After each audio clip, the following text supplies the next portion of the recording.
The 9,616th meeting of the Security Council is called to order. The provisional agenda for this meeting is non-proliferation. The agenda is adopted. In accordance with Rule 37 of the Council's Provisional Rules of Procedure, I invite representatives of Albania, Antigua and Barbuda, Argentina, Australia, Bahamas, Bangladesh, Belgium, Bosnia and Herzegovina, Bulgaria, Cabo Verde, Canada, Colombia, Croatia, Cyprus, Czechia, Denmark, Djibouti, Estonia, Finland, Georgia, Germany, Greece, Honduras, Hungary, Iceland, Ireland, Israel, Italy, Kenya, Latvia, Lesotho, Liberia, Liechtenstein, Lithuania, Luxembourg, Marshall Islands, the Federal State of Micronesia, Montenegro, the Kingdom of Netherlands, New Zealand, North Macedonia, Norway, Palau, Panama, Paraguay, Poland, Portugal, Republic of Moldova, Romania, San Marino, Singapore, Slovakia, Spain, Sweden, Timor-Leste, Turkey, United Arab Emirates, and Ukraine. It is so decided. The Security Council will now begin its consideration of Item 2 of the agenda. Members of the Council have before them document S/2024/302, the text of a draft resolution submitted by Albania, Antigua and Barbuda, Argentina, Australia, Bahamas, Bangladesh, Belgium, Bosnia and Herzegovina, Bulgaria, Capo Verde, Canada, Colombia, Croatia, Cyprus, Czechia, Denmark, Djibouti, Estonia, Finland, France, Georgia, Germany, Greece, Honduras, Hungary, Iceland, Ireland, Israel, Italy, Japan, Kenya, Latvia, Lesotho, Liberia, Liechtenstein, Lithuania, Luxembourg, Marshall Islands, the Federal the Federated States of Micronesia, Montenegro, the Kingdom of Netherlands, New Zealand, North Macedonia, Norway, Palau, Panama, Paraguay, Poland, Portugal, the Republic of Korea, Republic of Moldova, Romania, San Marino, Singapore, Slovakia, Slovenia, Spain, Sweden, Timor-Leste, Turkey, United Arab Emirates, Ukraine, the United Kingdom of Great Britain and Northern Ireland, and the United States of America. The Council is ready to proceed to the vote on the draft resolution before it. I now give the floor to those members of the Council who wish to make a statement before the vote.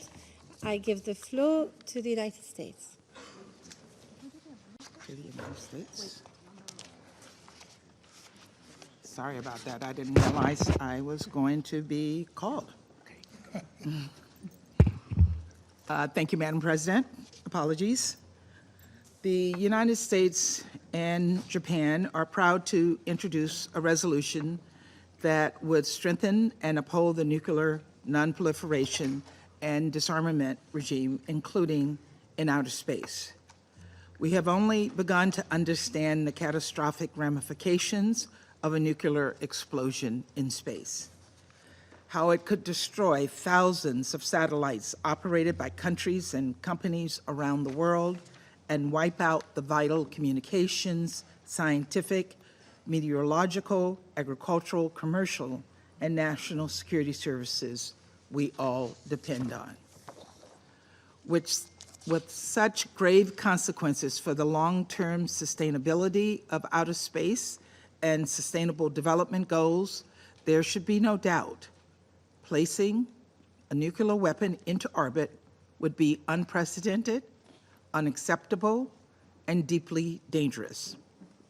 And every one of us has a shared interest and responsibility in ensuring that states do not go down this dark path.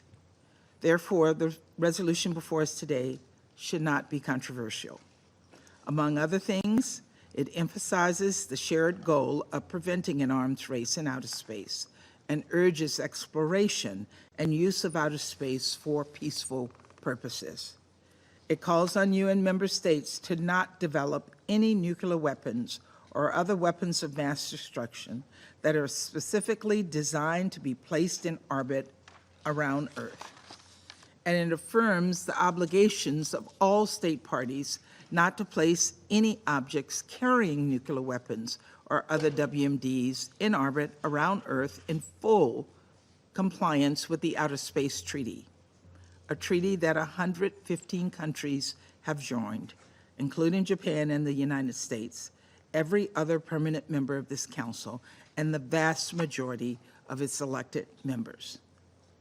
Ultimately, the matter of nuclear weapons in space affects us all. This draft resolution reflects that reality, as does the negotiating process that brought it to the table today. The United States and Japan have gone to great lengths to forge consensus, ensuring that council members' views are respected and incorporated as much as possible. And we would like to thank the 62 cross-regional co-sponsors who have joined us in support. Colleagues, we know that the existing nuclear disarmament and non-proliferation framework is under increasing strain. And as international community, we have the urgent responsibility to take stock of current and emerging threats, and more importantly, commit to addressing them. This resolution allows us to do just that, to help ensure that countries will not deploy nuclear weapons around our Earth, which would pose a grave threat to international peace and security. We must adopt this amendment in unity. Thank you. I thank the representative of the United States and pass the floor to the Russian Federation.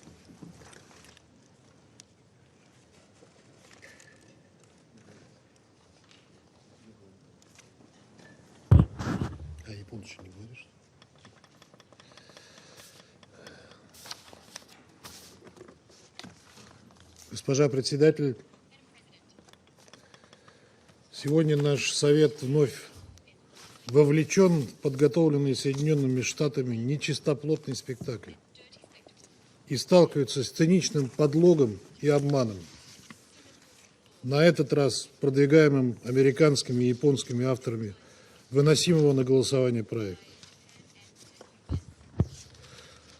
На первый взгляд он выглядит безобидно и даже позитивно, поскольку формально посвящен весьма важной для международного сообщества теме – неразмещению оружия массового уничтожения в космосе. Однако за этой ширмой скрывается лукавый план наших западных коллег, не имеющий ничего общего с этой благородной задачей.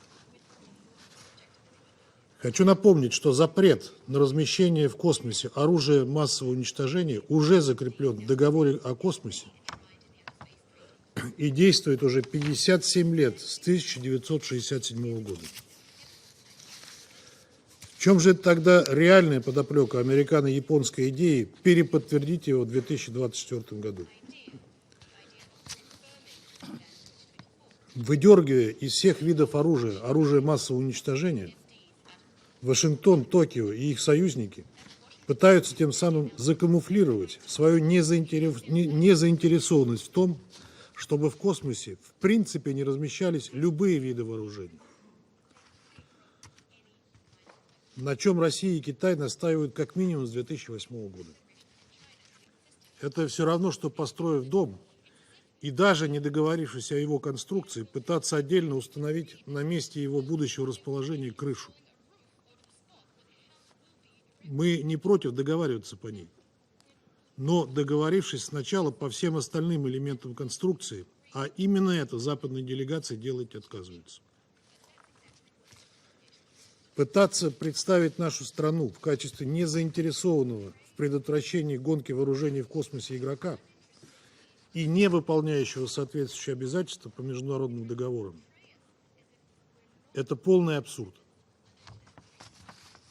Россия, как автор ряда основополагающих инициатив, направленных на предотвращение гонки в космическом пространстве, неизменно стремилась и стремится внести вклад в сохранение космоса свободным от любого вида оружия и предотвращение превращения космического пространства в еще одну сферу напряженности и вооруженного противостояния.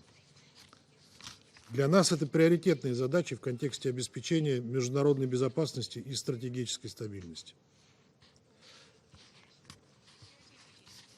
Достижение данных целей мы считаем необходимым условием для свободного и равного доступа в космос всех без исключения государств, а также их равноправного участия в исследовании и использовании космического пространства в мирных целях для успешного национального, регионального и глобального развития. Мы всегда готовы поддержать любое начинание, способное приблизить мировое сообщество к достижению этой благородной цели.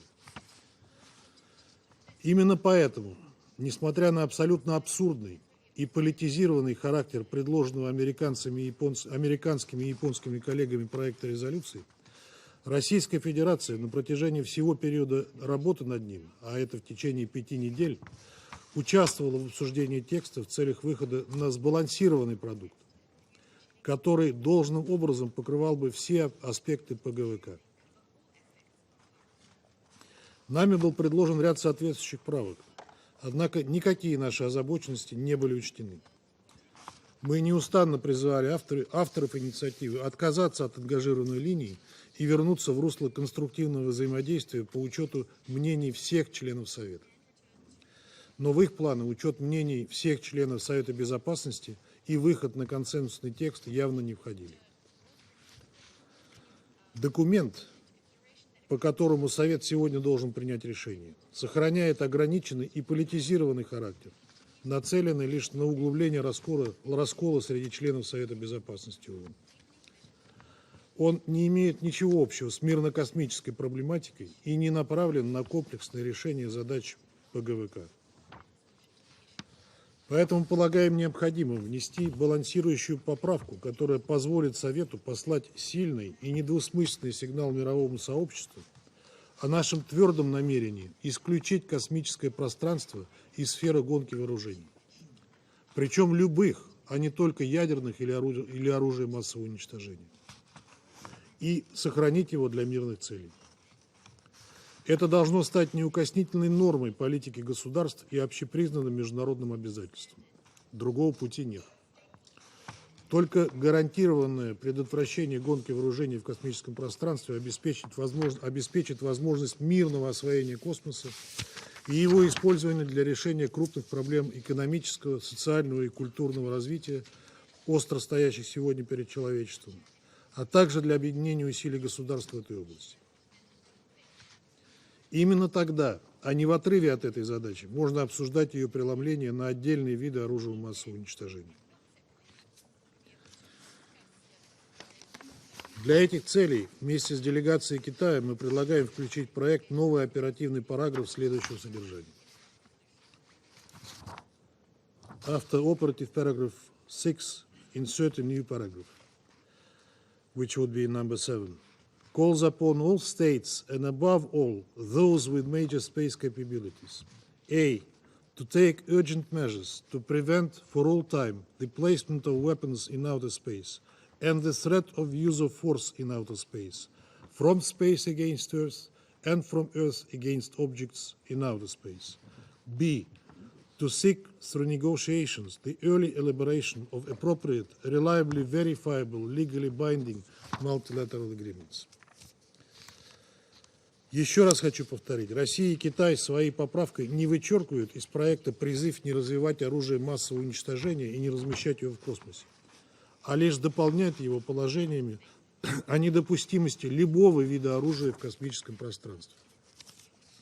То есть мы к предлагаемой Соединенными Штатами и Японией крыше добавляем все остальные необходимые элементы дома. Именно этого ждет сейчас от Совета Безопасности подавляющее большинство государств. Призываем всех ответственных участников космической деятельности поддержать наше предложение. На 15 делегаций сегодня возложена особая ответственность. Не сделать этот шаг, который вместо решения задачи по ГВК приведет лишь к расколу и разобщению. Совет Безопасности ООН должен не подрывать лукавым инициативам наших американских, не подыгрывать лукавым инициативам наших американских и японских коллег, а искать точки соприкосновения и решать реально возникающие, а не гипотетические проблемы. Благодарю вас. I thank the representative of the Russian Federation and pass the floor to China. 主席，外空是全球公益，攸关全人类的安全与福祉。近年来，外空安全威胁和挑战不断增加，外空武器化风险日益上升。防止外空军备竞赛，确保外空用于和平目的，是国际社会面临的一项优先紧迫任务。外空安全问题关乎193个会员国的切身利益，且技术性、专业性强。中方一直主张应在裁军谈判会议、和平利用外空委员会、联大医委等平台进行专门讨论。这符合联合国机构的职权分工，也有利于维护广大会员国平等参与讨论的权利。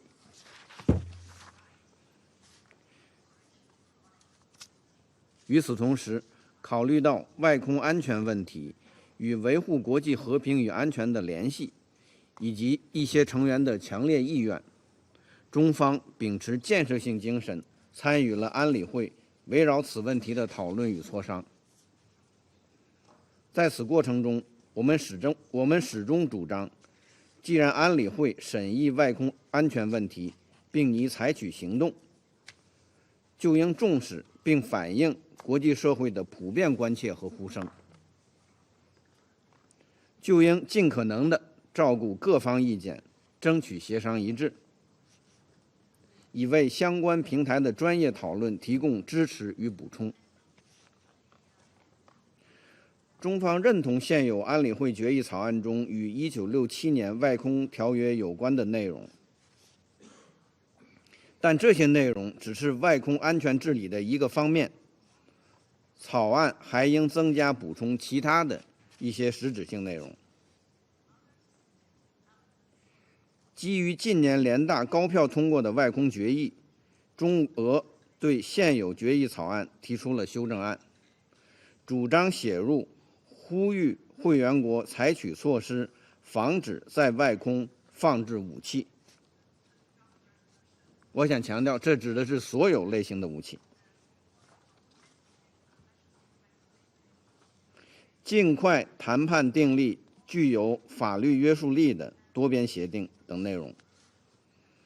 我愿指出，该修正案不是新案文，而是获得超过2/3会员国支持的联大决议内容。相信吸收和采纳上述修正案，会让现有决议草案更为完整、全面和平衡。中方呼吁所有成员对修正案投赞成票。谢谢主席。I thank the representative of China. Members of the Council have before them a proposed amendment contained in document S/2024/323 submitted by China and the Russian Federation to the text of the draft resolution contained in document S/2024/302. Rule 36 of the Council's Provisional Rules of Procedure states, inter alia, the following. When an amendment adds to or deletes from the text of a motion or draft resolution, that amendment shall be voted on first. Accordingly, I intend to put the proposed amendment to the vote first. Will those in favour of the proposed amendment contained in document S/2024/323 please raise their hand?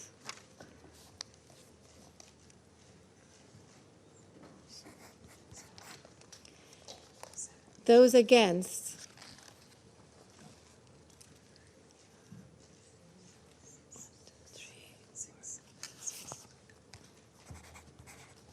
Abstentions?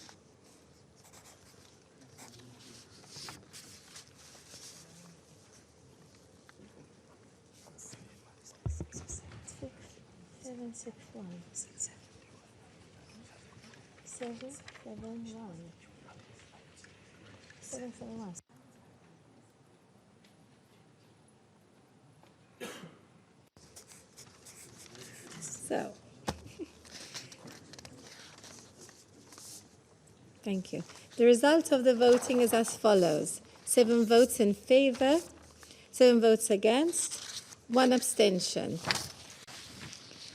The proposed amendment has not been adopted, having failed to obtain the required number of votes. I pass the floor to the representative of Japan. Thank you, Madam President. Japan and the United States sought to develop a resolution that could be adopted unanimously. For that reason, we focus on a narrow topic, preventing the placement of weapons of mass destruction in outer space. Over the past weeks, Japan and the United States have made considerable compromises in the name of reaching consensus. And so it was unfortunate that Russia and China put forward an amendment that seeks to divide us. An amendment with language that already 8 Council members did not vote in support of during the last year's first committee. Let me be clear. We are committed to maintaining outer space for peaceful purposes. We have included many paragraphs in our resolution focused on preventing an arms race in outer space, and have emphasized the need for further measures to that end. All of you know our position on China's proposal for a treaty in the Conference on Disarmament. It is not verifiable. It would fail to cover threats like Russia's destruction 2021 test of an anti-satellite missile from the ground. And it is inconsistent with the UN Charter, which permits the use of force for self-defense or where authorized by the Security Council. As our Russian and Chinese colleagues have said, the Security Council should not seek to get ahead of ongoing discussions in the General Assembly or Conference on Disarmament, but rather seek to complement and support them. For this reason, Japan, United States voted no on this amendment. Thank you. I thank the representative of Japan. It is my understanding that the Council is ready to proceed to the vote on the draft resolution contained in document S/2024/302. I shall put the draft resolution to a vote now. Will those in favour of the draft resolution contained in document S/2024/302 please raise their hand?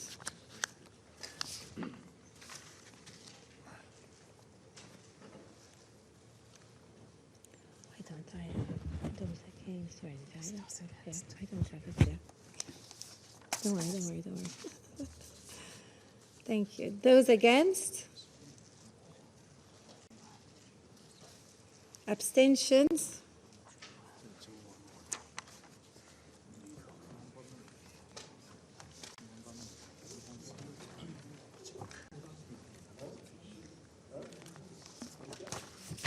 The result of the voting is as follows. 13 votes in favour, 1 vote against, 1 abstention. So here it is. The draft resolution has not been adopted owing to the negative vote of a permanent member of the Council. I now give the floor to those members who wish to take the floor. I pass the floor to the United States. Thank you, Madam President. I just returned from a trip to Japan where I had the honor of visiting Nagasaki, the last place to ever experience the atomic bomb. It was a reminder of our profound responsibility to prevent the scourge of war and ensure that no place experiences the horror of nuclear weaponry ever again. Unfortunately, today, Russia abandoned that responsibility. Of course, this is not the first time Russia has undermined the global non-proliferation regime. Over the past few years, Russia has irresponsibly invoked dangerous nuclear rhetoric and walked away from several of its arms control obligations. It has remained unwilling to engage in substantive discussions around arms control or risk reduction, and it has defended and even enabled dangerous proliferators.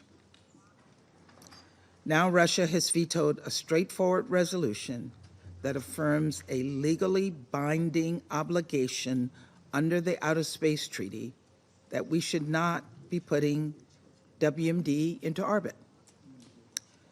And with this abstention from this vote, despite our multiple attempts to forge consensus, China has shown that it would rather defend Russia as its junior partner than safeguard the global non-proliferation regime. Colleagues, President Putin himself has said publicly that Russia has no intention of deploying nuclear weapons in space. And so today's veto begs the question, why? Why, if you are following the rules, would you not support a resolution that reaffirms them? What could you possibly be hiding? It's baffling and it's a shame. This is not the outcome the United States wanted. And given the vote count, it is not the outcome the rest of this council wanted either. But let me be clear, in no way does this vote undermine the obligations Russia or any other state party continues to have under the Outer Space Treaty.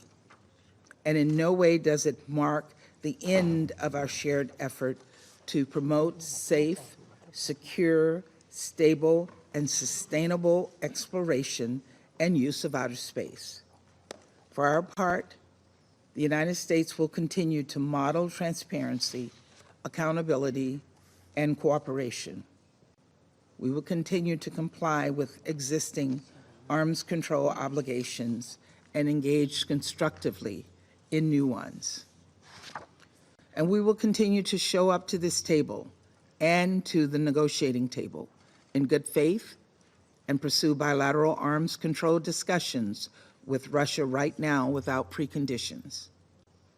Today's vote marks a real missed opportunity to rebuild much-needed trust in existing arms control obligations. We may be disappointed, but we remain undeterred. Thank you, Madam President. I thank the representative of the United States and pass the floor to Japan. Thank you, Madam President. Japan is disappointed by the failure of the Council to adopt draft resolution S/2024/302. We deeply regret the decision of the Russian Federation to use veto to block the adoption of this historic draft resolution on weapons of mass destruction in outer space. 65 countries co-sponsored today's draft resolution. I repeat, 65. Regrettably, one permanent member decided to silence the critical message we wanted to send to the present and future people of the world. Outer space must remain a domain of peace, free of weapons of mass destruction, including the nuclear weapons. For us and for 65 countries altogether, it is hard to understand why the Council cannot be united on such a simple but significant commitment. Japan, with our co-pen holder, the United States, worked tirelessly to deliver a consensus among the Council members in a constructive and flexible manner. We incorporated comments suggested by the Council members as much as possible, particularly those proposed by the two permanent members. Despite such efforts and 5 weeks of intense consultation, Russia prevents the result we and 63 other United Nations member states wanted to achieve. Adopting this draft resolution would have been a positive and practical contribution to the promotion of peaceful use and exploration of outer space. If adopted, we could have demonstrated our unity in reaffirming the principle of no placement of any weapons of mass destruction in outer space and in opposing the development of such capabilities. Let me be clear, maintaining the peaceful nature of our outer space is greatly relevant to the work of the Security Council. With a single detonation of a nuclear weapon in outer space, a large number of satellites and other critical infrastructure in outer space would be taken down. The consequences would be catastrophic and would not be limited to outer space. The repercussions would also affect people's lives and sustainable development in every region on Earth.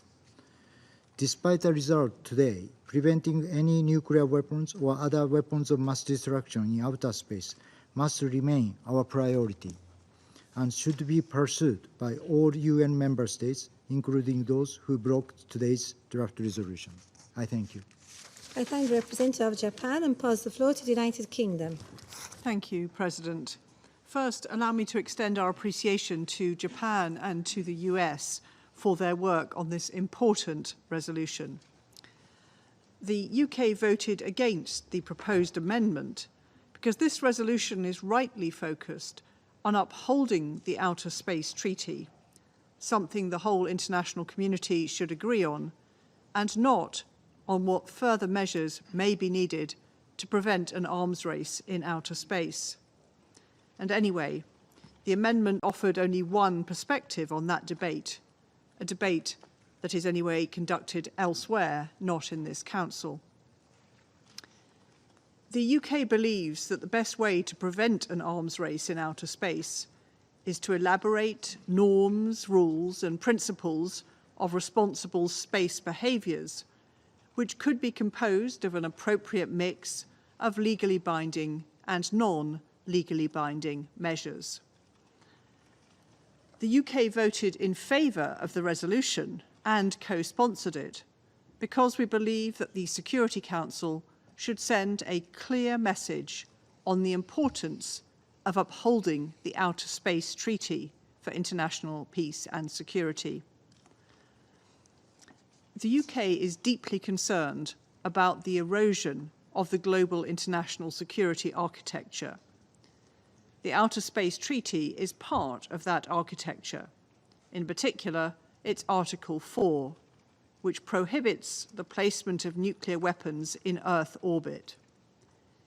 It is vital that states' space activities remain in compliance with the Outer Space Treaty and do not nudge competition into conflict, including nuclear conflict, or drive arms races, or further undermine global security norms. It remains the primary responsibility of the nuclear weapon states to avoid actions that increase the risk of nuclear conflict. In that regard, this resolution rightly recalls the joint statement of the leaders of the 5 nuclear weapon states issued on the 3rd of January 2022 on preventing nuclear war and avoiding arms races.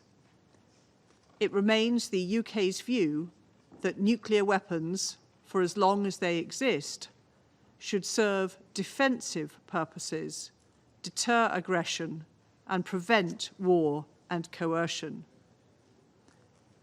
To put it simply, there should be no nuclear weapons stationed in space, and that is something every Council member should agree on. It is therefore profoundly concerning that Russia chose to veto such a resolution, which would have upheld existing international law and sought to prevent an arms race in outer space. Thank you. I thank the representative of the United Kingdom and pass the floor to Algeria.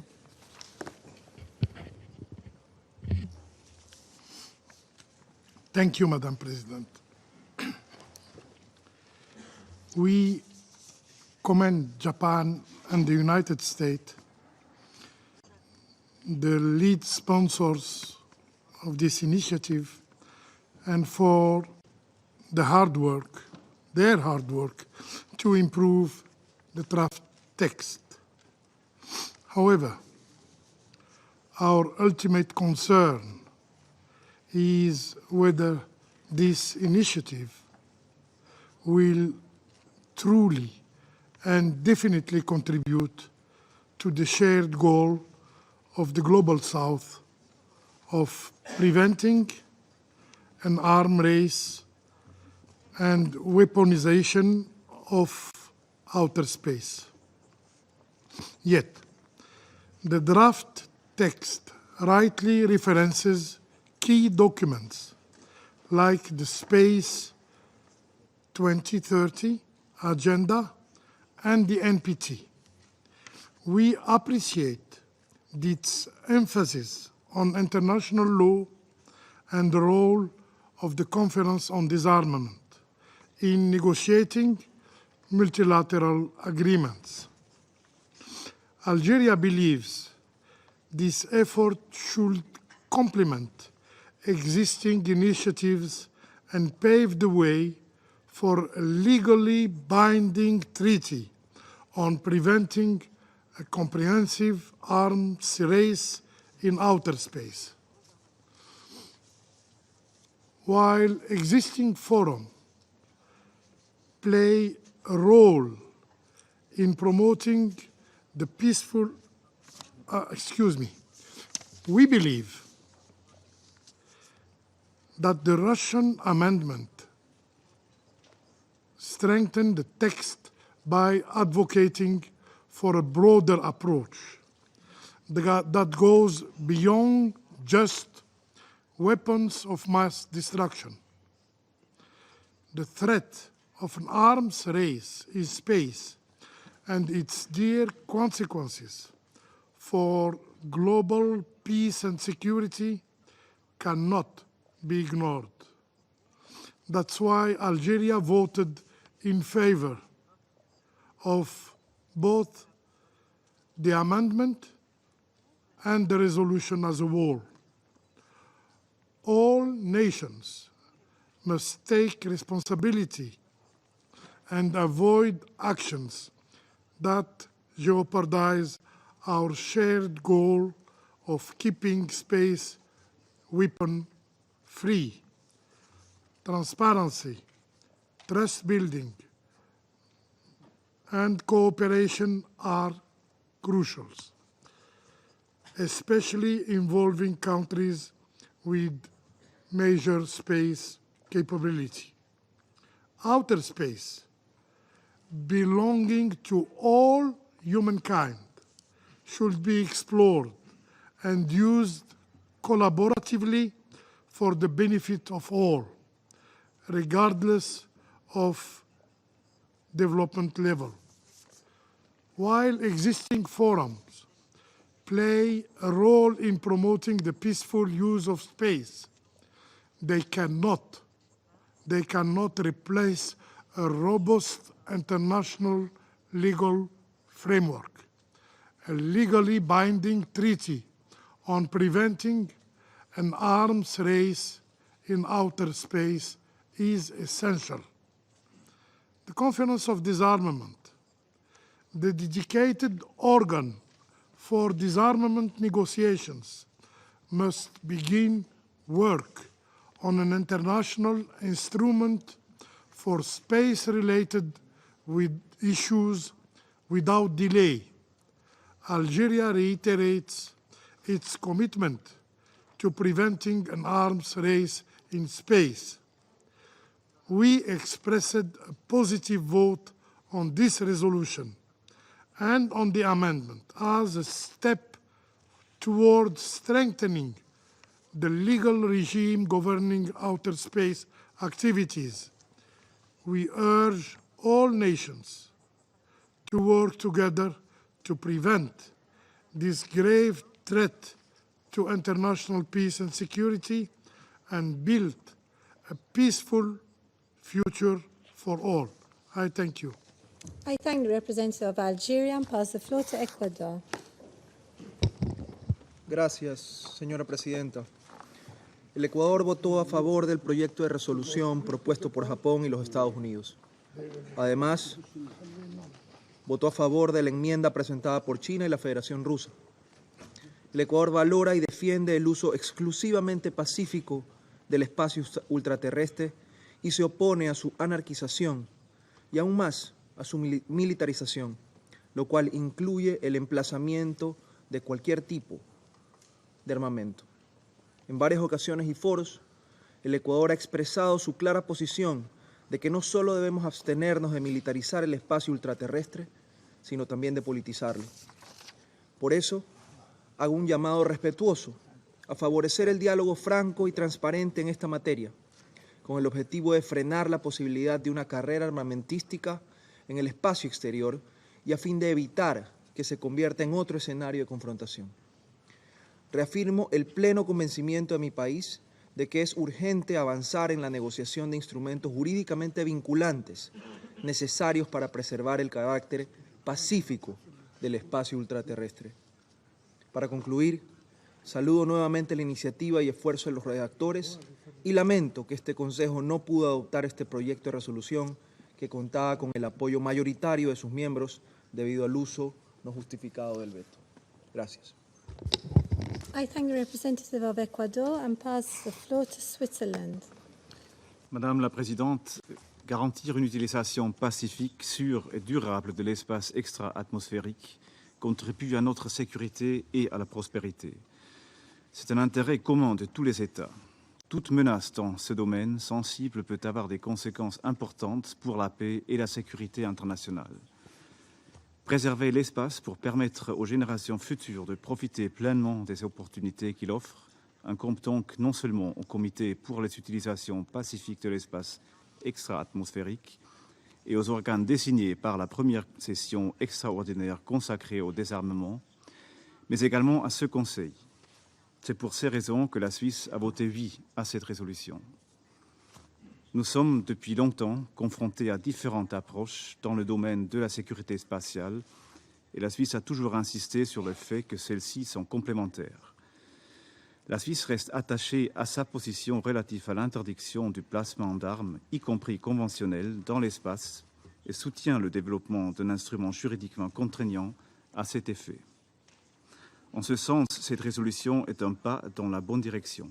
Ma délégation apprécie la transparence et l'inclusivité dont le Japon et les États-Unis ont fait preuve dans le cadre des négociations, ainsi que le fait que nombre de nos considérations aient été prises en compte. La flexibilité dont ils ont fait preuve et les compromis qu'ils ont présentés ont motivé la Suisse à soutenir la proposition telle que présentée par les rédacteurs. Nous regrettons que la résolution n'ait pas pu être adoptée suite à l'utilisation du veto par un membre permanent, car il est pertinent que ce Conseil se saisit de la question de la sécurité spatiale. La résolution contenait des éléments importants au vu du contexte international tendu. La réaffirmation d'obligations existantes, l'affirmation qu'une guerre nucléaire ne peut être gagnée et ne doit jamais être menée, et la proscription du développement de systèmes spécifiquement conçus pour être placés dans l'espace auraient notamment représenté des mesures de confiance importantes. La Suisse souligne que malgré le veto de ce jour, la mise en œuvre des dispositions pertinentes du traité de l'ONU sur l'espace demeure contraignante et nous appelons tous les États qui ne l'ont pas encore fait à adhérer à ce traité. Il est primordial de garantir la stabilité et la sécurité dans l'espace. La Suisse reste disponible pour adresser les défis qui s'y posent dans les cénacles appropriés, y inclut ce Conseil. Je vous remercie. I thank the representative of Switzerland and pass the floor to the Republic of Korea. Thank you, Madam President. The Republic of Korea voted in favor of the resolution because we believe that the resolution is both timely and necessary. With the advent of a new space era, we have become increasingly dependent on space assets. And any action that hinders peaceful uses of outer space can have far-reaching impact. In particular, a nuclear detonation in space would have a devastating, irreversible impact and can deny everyone's right to safe, secure, and sustainable uses of our outer space. We therefore welcome this resolution, reaffirming our existing obligations under the Outer Space Treaty, and also call on member states that have not yet done so to join this important treaty. At the same time, we understand there is a genuine necessity to further develop rules, norms, and principles in space domain in order to address all space threats. We believe this point is well elaborated in the operative paragraph 3 in a balanced manner, and we don't see the need to include an additional paragraph as China and Russia proposed. We regret that once again a crucial and timely resolution was not adopted due to the veto by a permanent council member. The security landscape is becoming increasingly complex due to the challenges in new domains such as outer space and cyberspace and emerging technologies including artificial intelligence. This resolution could have been a meaningful step for the Council to address these new trends and their implications in the context of the maintenance of international peace and security. The Republic of Korea believes that such effort should continue and stands ready to work with other Council members in this endeavor. I thank you, Madam President. The representative of the Republic of Korea and pass the floor to Slovenia. Madam President, we thank the co-sponsors, United States and Japan, for their efforts in leading this process. We deeply regret the use of the veto by the Russian Federation. This is a missed opportunity to reinforce global security by preventing the potential weaponization of outer space. Slovenia engaged in good faith in the negotiations of this resolution with the aim to ensure a safe and secure space environment and peaceful use of outer space. We voted in favor of the resolution because it emphasizes the key role of the United Nations and underscores the importance of international space law, namely the 1967 Outer Space Treaty, as the cornerstone of international legal regime governing outer space activities in the common interest of the humankind. In other words, Madam President, this resolution embodies effective multilateralism in the Earth and in the outer space. The peaceful use and exploration of outer space extend beyond scientific endeavors. They stand for a pinnacle of aspirations and humanity's imagination. More and more our lives depend on the use of space-based technology, whether using satellites for navigation, forecasting weather, monitoring biodiversity, tracking deforestation, managing natural resources, mitigating climate change, or keeping in touch with family and friends online. Considering the benefits it brings and hopefully will continue to bring to society, it is vital that it remains the province of all humankind and is preserved for peaceful purposes.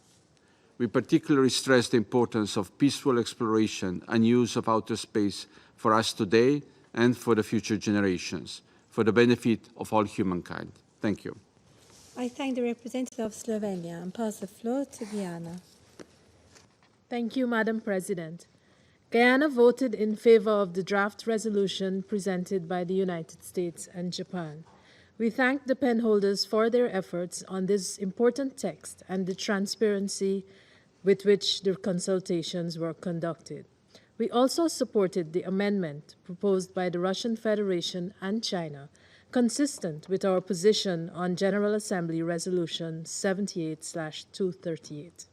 In our view, both texts sought to promote the peaceful use of outer space and prevent the placement of weapons there, in line with international law, including the Outer Space Treaty and the purposes and principles of the UN as outlined in the Charter.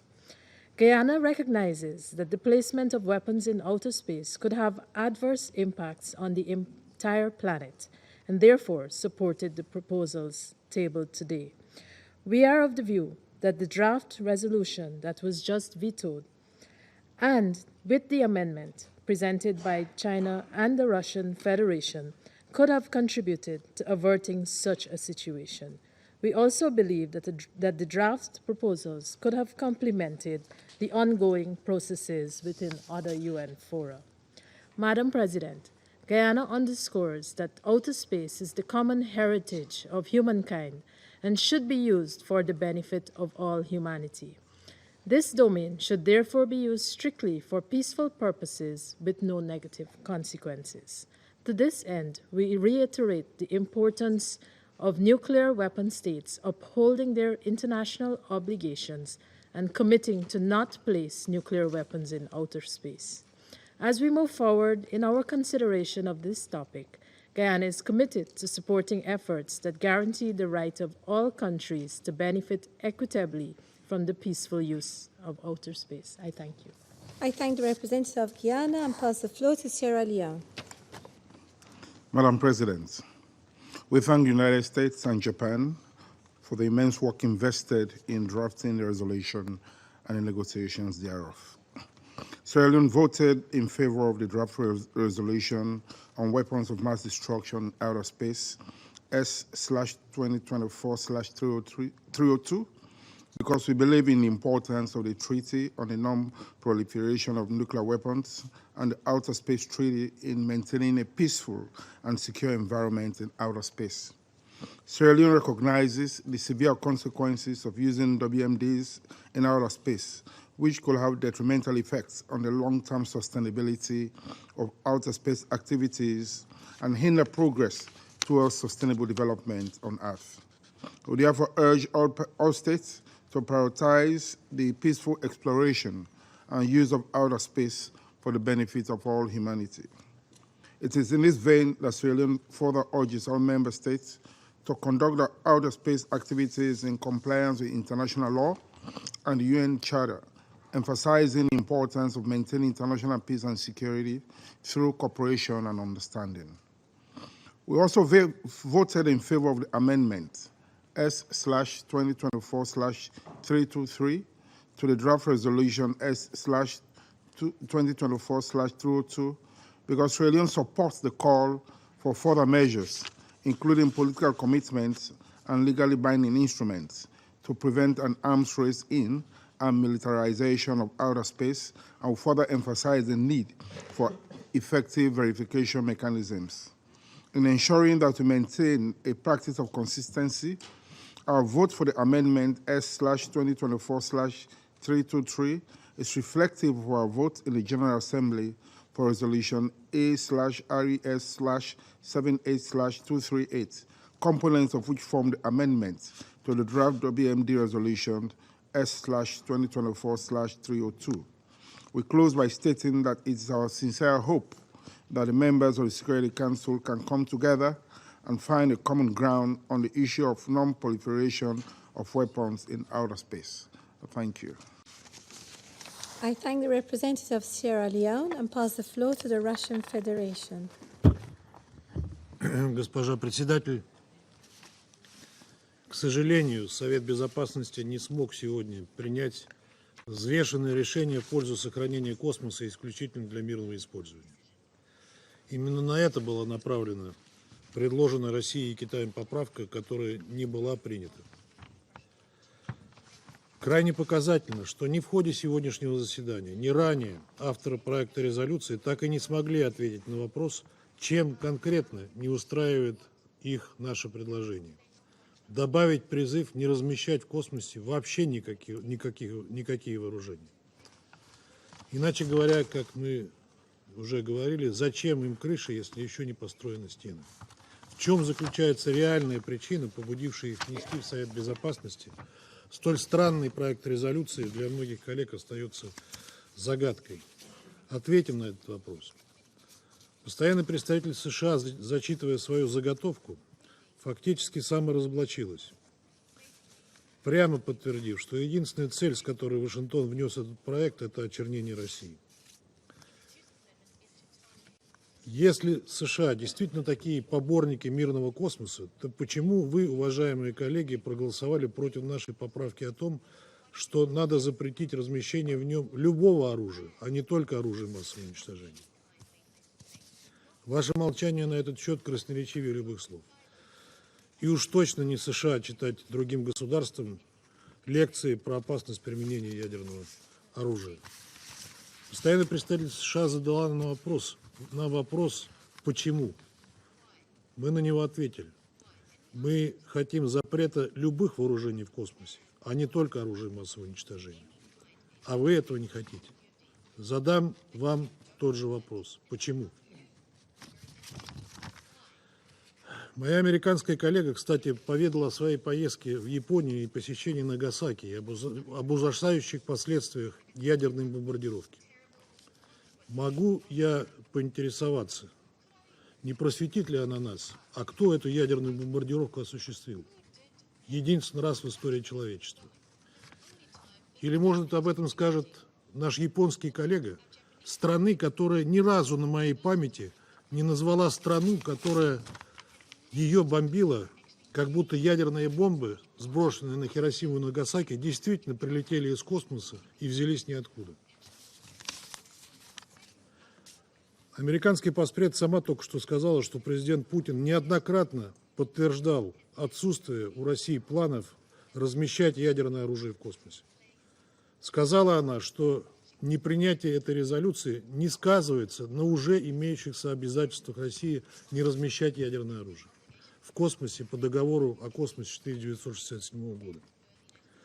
А может ли посол Томас Гринфилд тогда объяснить, зачем вообще США и Япония внесли этот проект, если он ни на что не влияет? Мы что, теперь можем по каждому высказыванию вашего президента вносить проект резолюции Совета Безопасности?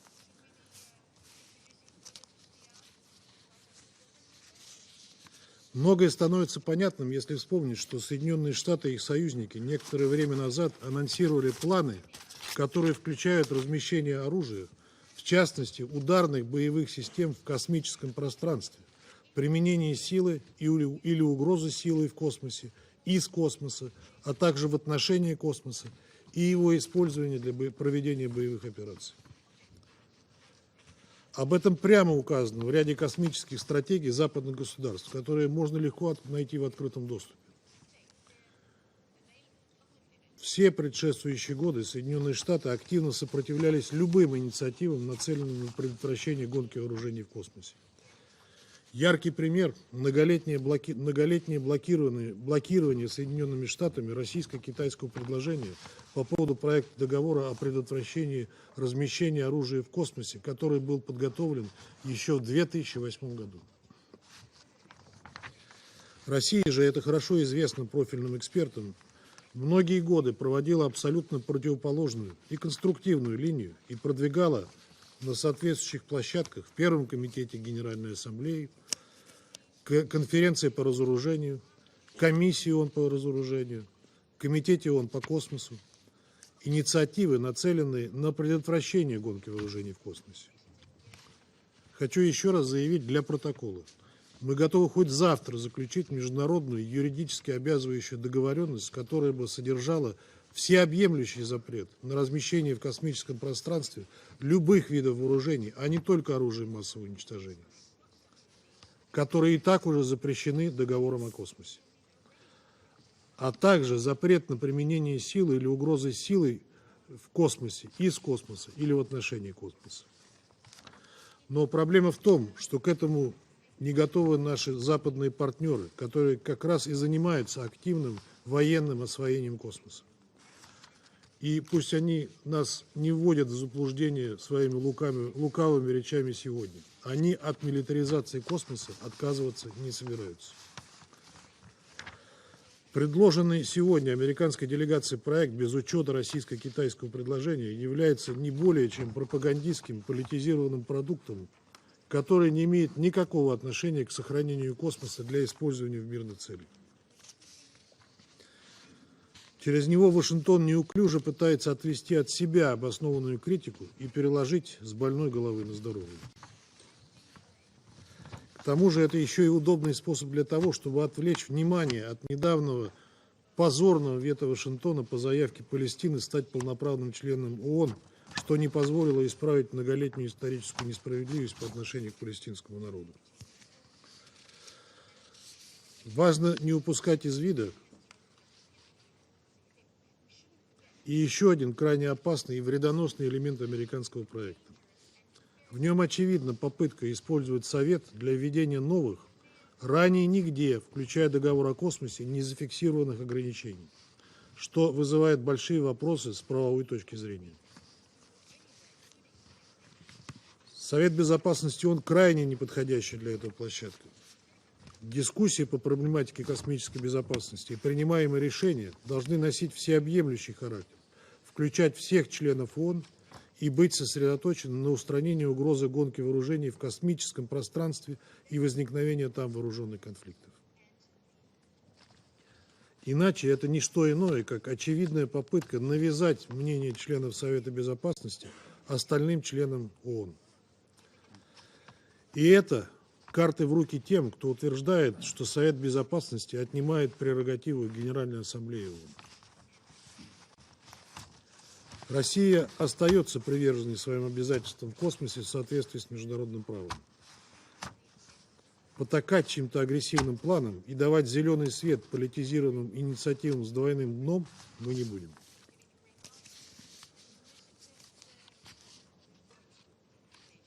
Если же западные члены Совета Безопасности, которые только что били себя в грудь и кричали о приверженности мирному космосу, действительно готовы не на словах, а конкретными действиями подтвердить это, мы готовы дать им еще один шанс.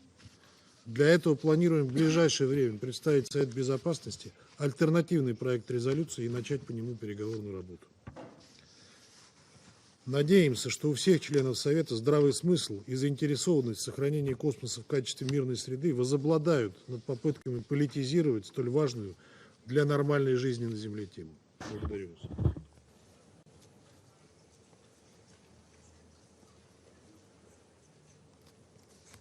I thank the Republic of the representative of the Russian Federation and pass the floor to China. 主席，67年前，人类发射首颗人造卫星，开始了探索和利用外空的漫漫征程。今天，外空已经成为全球公域，各国在其中利益交融，休戚与共，确保外空用于和平目的，防止外空武器化和军备竞赛，避免外空成为新的战场，已成为国际社会的强烈呼声和普遍共识。数十年来，国际社会为实现上述目标而不懈努力，制定了外空条约等国际法律文书，在联大通过多份外空安全决议，并在裁军谈判会议、裁军审议委员会、联大一委、和平利用外空委员会、外空安全政府专家组及开放式工作组等平台开展广泛和专业的讨论。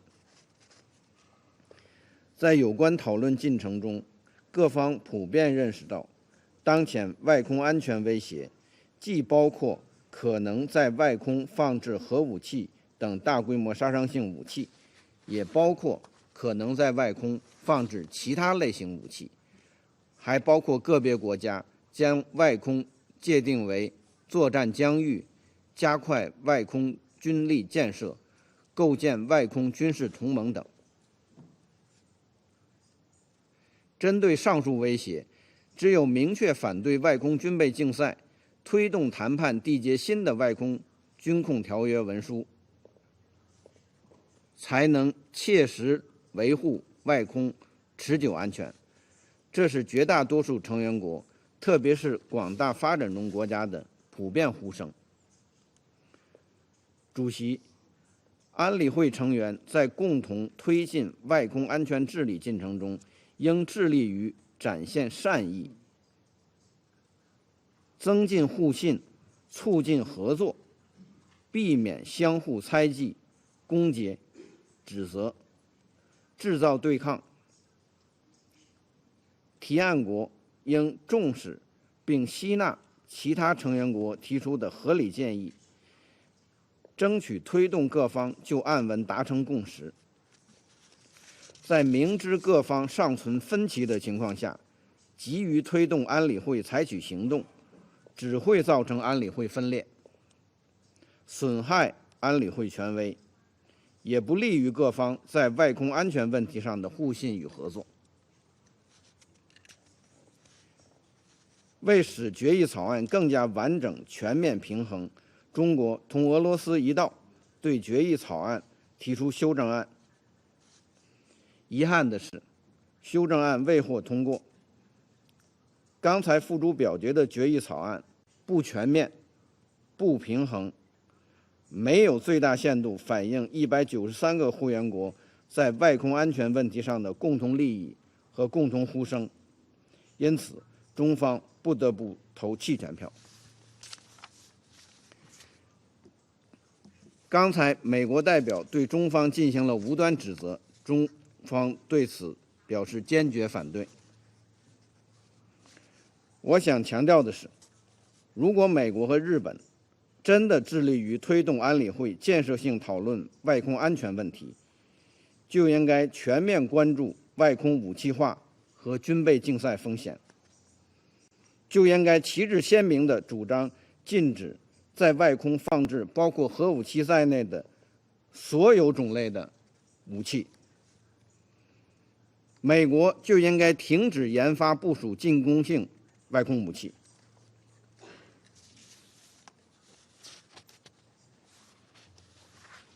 主席，外空不是少数国家的私有财产，而是全人类的共同财富；不是各国角力的竞技场，而是合作共赢的新疆域。国际社会应秉持共同、综合、合作、可持续的安全理念，在平等互利、开放包容的基础上开展外空国际合作，确保各国和平探索利用外空的权利得到充分保障，推动在外空领域践行人类命运共同体理念。同时，应继续坚持防止外空武器化和军备竞赛，尽快启动外空军控国际法律文书谈判，确保外空是一个可造福全体会员国、全人类的和平空间。在此方面，空间技术应用大国应发挥带头和表率作用。我愿重申，中国一贯致力于和平利用外空，并与国际社会开展广泛合作，愿与各国继续携手努力，推动和平利用外空事业，推进全球经济发展和社会进步，为构建人类命运共同体做出更大贡献。谢谢主席。I thank the representative of China. I shall now make a statement in my national capacity.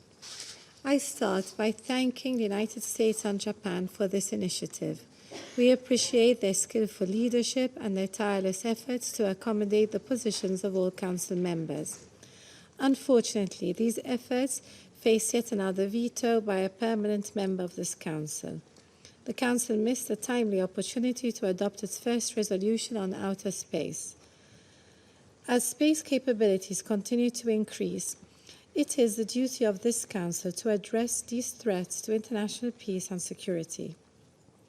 This resolution represented an important step in our efforts to maintain international peace and security. With it, the Council could have affirmed its commitment to ensuring that outer space remains a peaceful domain for the benefit of all humankind. We also stressed that the resolution did not prejudice in any way current discussions on the topic in the General Assembly, including in the First Committee, as well as the Conference on Disarmament. In conclusion, Malta reaffirms its principled position against all nuclear weapons and weapons of mass destruction, not only those deployed in outer space. These weapons threaten our existence and should be eliminated altogether. I thank you. I shall now resume my function as President of the Council. There are no more names inscribed in the list of speakers. The meeting is adjourned.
The 9,617th meeting of the Security Council is called to order.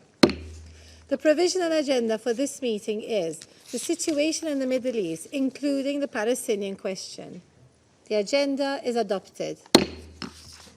In accordance with Rule 37 of the Council's Provisional Rules of Procedure, I invite the representative of Israel to participate in this meeting.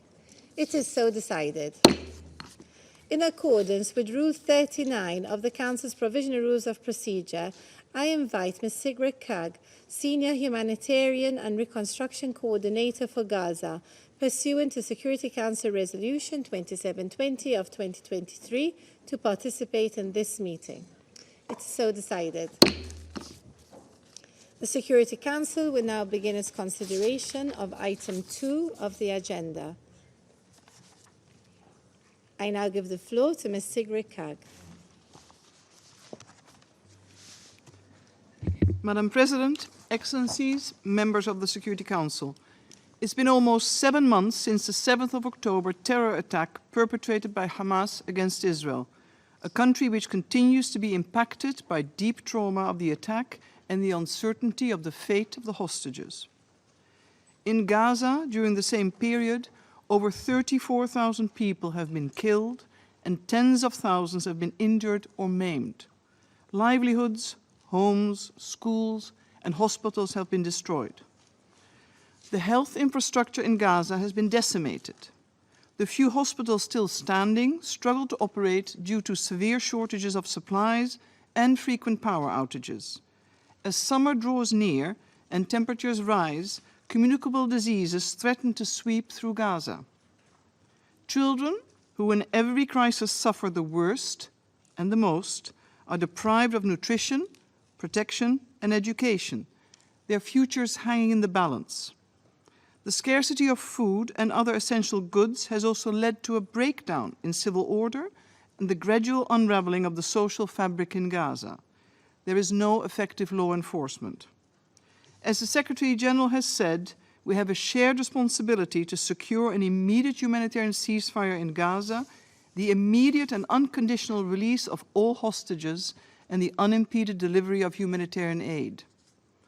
Madam President, since my last briefing to this Council on the 7th of March, I've continued to engage in discussions with key governments and stakeholders across the region.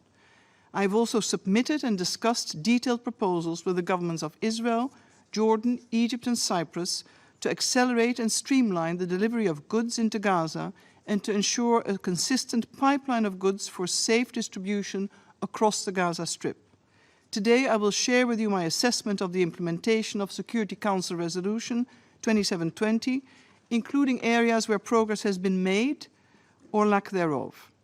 Allow me to say from the outset that a paradigm shift is needed to continue to meet the immense needs of the civilian population in a secure and safe manner.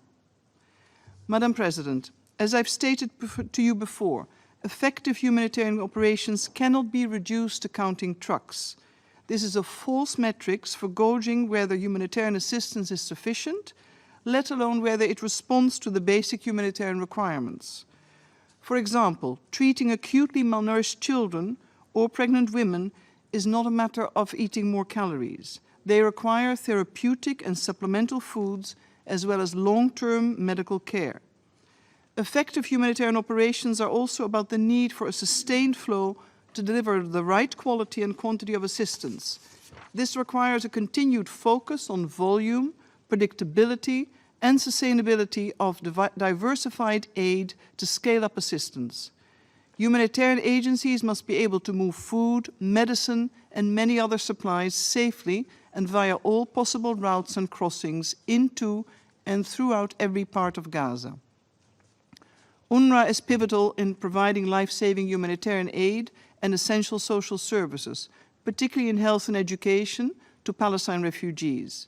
As such, UNRWA is irreplaceable and indispensable as a humanitarian lifeline and must be allowed to deliver on its mandate. Madam President, on the 5th of April, the Israeli government made several commitments to improve aid delivery in response to requests by the UN and the international community. A number of steps have been taken, including an increase in the volume of aid cleared, inspected and crossed into Gaza, the temporary opening of the Eretz crossing and the opening of Ashdod port for humanitarian goods, an increase in the number of trucks entering Gaza directly from Jordan through Allenby/King Hussein Bridge, and an increased access to the north. Preparations are underway for the other northern crossings. Continued use of Gate 96, an expansion of the opening hours of Kerem Shalom, Abu Salim, and Nitzana crossings, the resumption of operations by some bakeries in northern and central Gaza, and the ongoing repair of the Nahal Oz water line. I've also been advised of the approval of critical communication equipment and an increase in the allocation of fuel. Whilst implementation of some measures is ongoing, further definitive and urgent steps are needed to set the course for a sustained flow of humanitarian and commercial goods into Gaza in terms of volume, need, and reach. Given the scale and scope of destruction and the extent of human suffering, every day counts. The UN is in contact with the Israeli government on other measures that need urgent or continuous implementation. These include issues pertaining to checkpoint procedures, the urgent repair of roads, timely clearances to allow humanitarian convoy movements to take place as scheduled, the approval of additional communication devices, armored vehicles, and spare parts for critical equipment. Agreement on medical and casualty evacuation is equally urgent. Delivery at scale requires a functioning humanitarian notification system and improved and direct communications between humanitarians and military decision makers on the ground. Effective and credible deconfliction is vital for all humanitarian actors in Gaza. And this list of basic measures is not exhaustive. Implementation is urgent, and my office is establishing a monitoring framework to determine progress and impact of respective measures taken, and I will report to you in due course. Madam President, allow me to share an update on the diversification of supply routes under Security Council Resolution 2720. With respect to Jordan, my team has worked with the concerned authorities to launch the Jordan Land Corridor under a new streamlined modality. This has resulted in an increase in the number of trucks, thereby volume, with only one transloading inside the Gaza crossing, and it has the potential for further increases.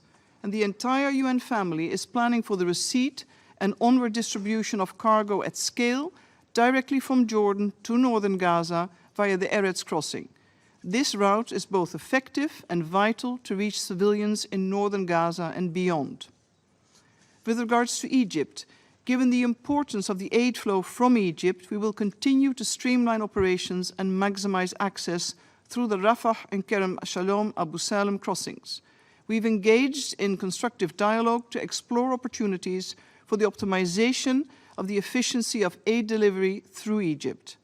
And to further streamline access for humanitarian cargo to Gaza from Rafah, the UN has proposed the establishment of an inspection, monitoring and verification unit on the Palestinian side of Rafah. The Egypt land corridor, in particular via the Rafah crossing, is important given its volume for both humanitarian assistance but also early recovery and reconstruction of Gaza in due course. When it comes to Cyprus, the Cyprus Maritime Corridor provides for additionality of humanitarian aid to Gaza. It can never and is not intended to be a substitute for delivery by land. Land routes are the only way to bring in the bulk of supplies needed. Preparations for the building of the floating port and pier on the shores of Gaza are advancing with the involvement of the US and other member states. The UN has outlined the parameters under which it can play a meaningful role in the distribution of aid via this corridor. My office has proposed a multi-donor funding mechanism and provides secretariat support to the Maritime Corridor to ensure full coordination with the operations on the ground in Gaza. UN monitors have been deployed to Cyprus as part of the 2720 mechanism. Finally, regarding airdrops and in view of the above, several member states have indicated their intent to phase out this mode of delivery in conjunction with the scaling up of assistance via land and sea.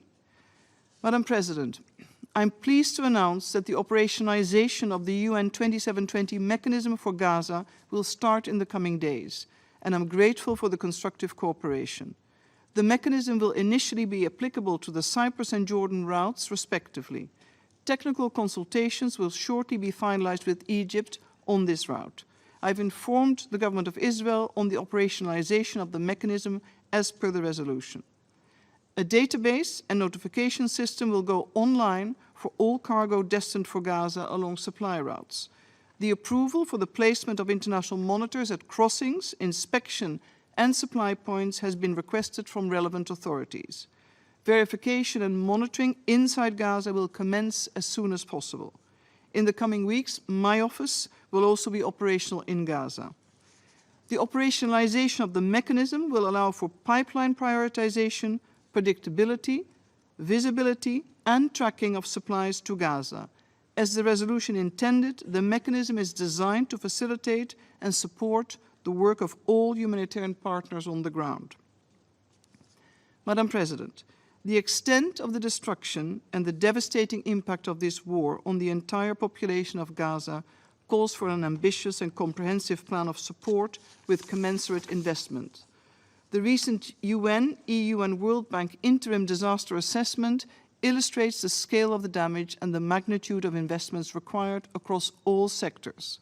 For example, the rebuilding and repair of the more than 84% of destroyed health facilities, the return of an entire student population to school, whilst educational facilities have been impacted or destroyed.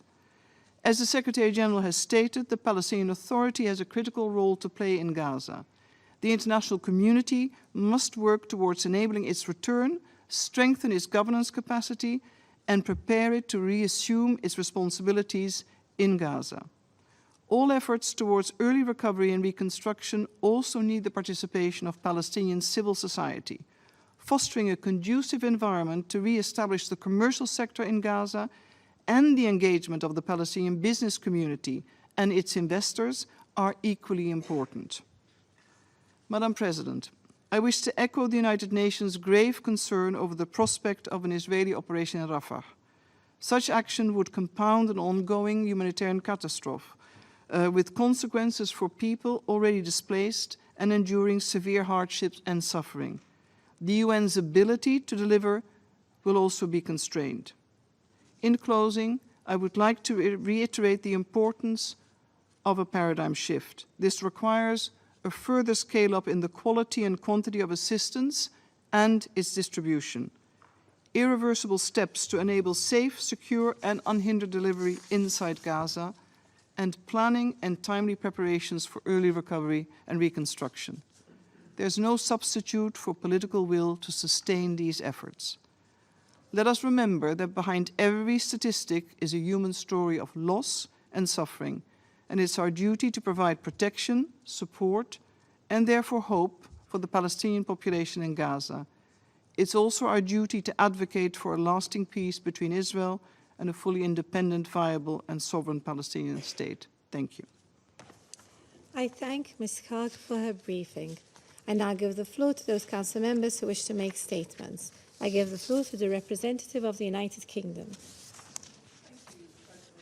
And thank you very much, Senior Humanitarian Coordinator, for your briefing. As you said, Israel suffered the worst terror attack in its history at the hands of Hamas. More than 200 days on, and Hamas continues to hold hostages.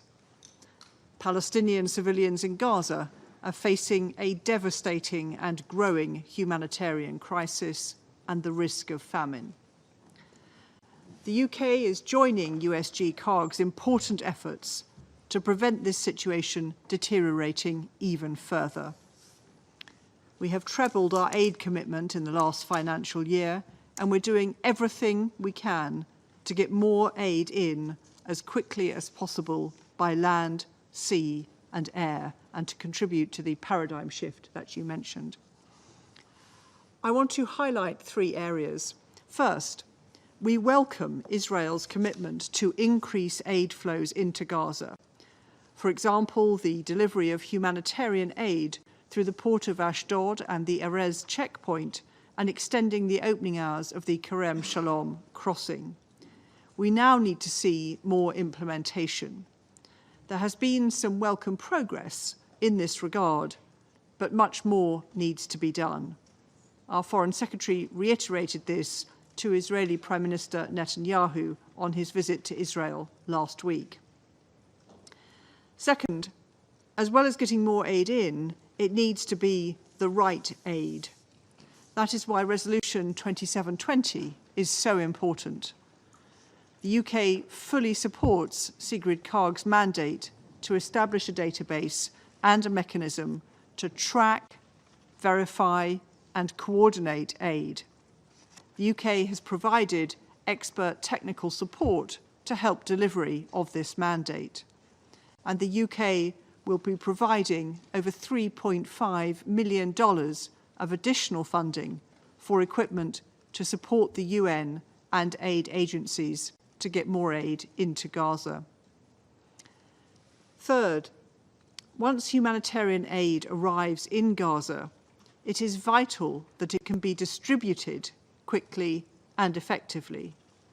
We're calling on Israel to improve deconfliction and to allow UN agencies and humanitarian actors unhindered and safe access into and throughout Gaza, and to enable the UN's minimum operating requirements fully.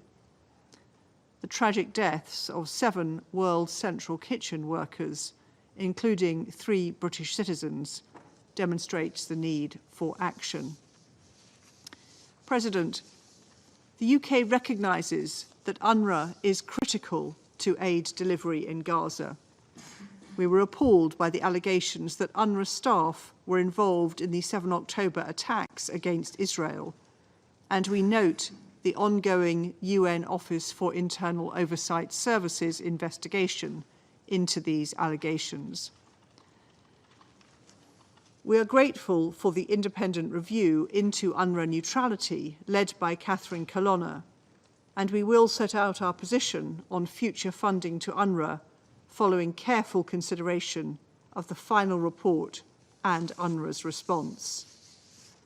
President, the UK remains resolved to working with international partners to urgently secure an immediate pause to get aid in and the hostages out, and then to work for a sustainable permanent ceasefire without a return to fighting and loss of life.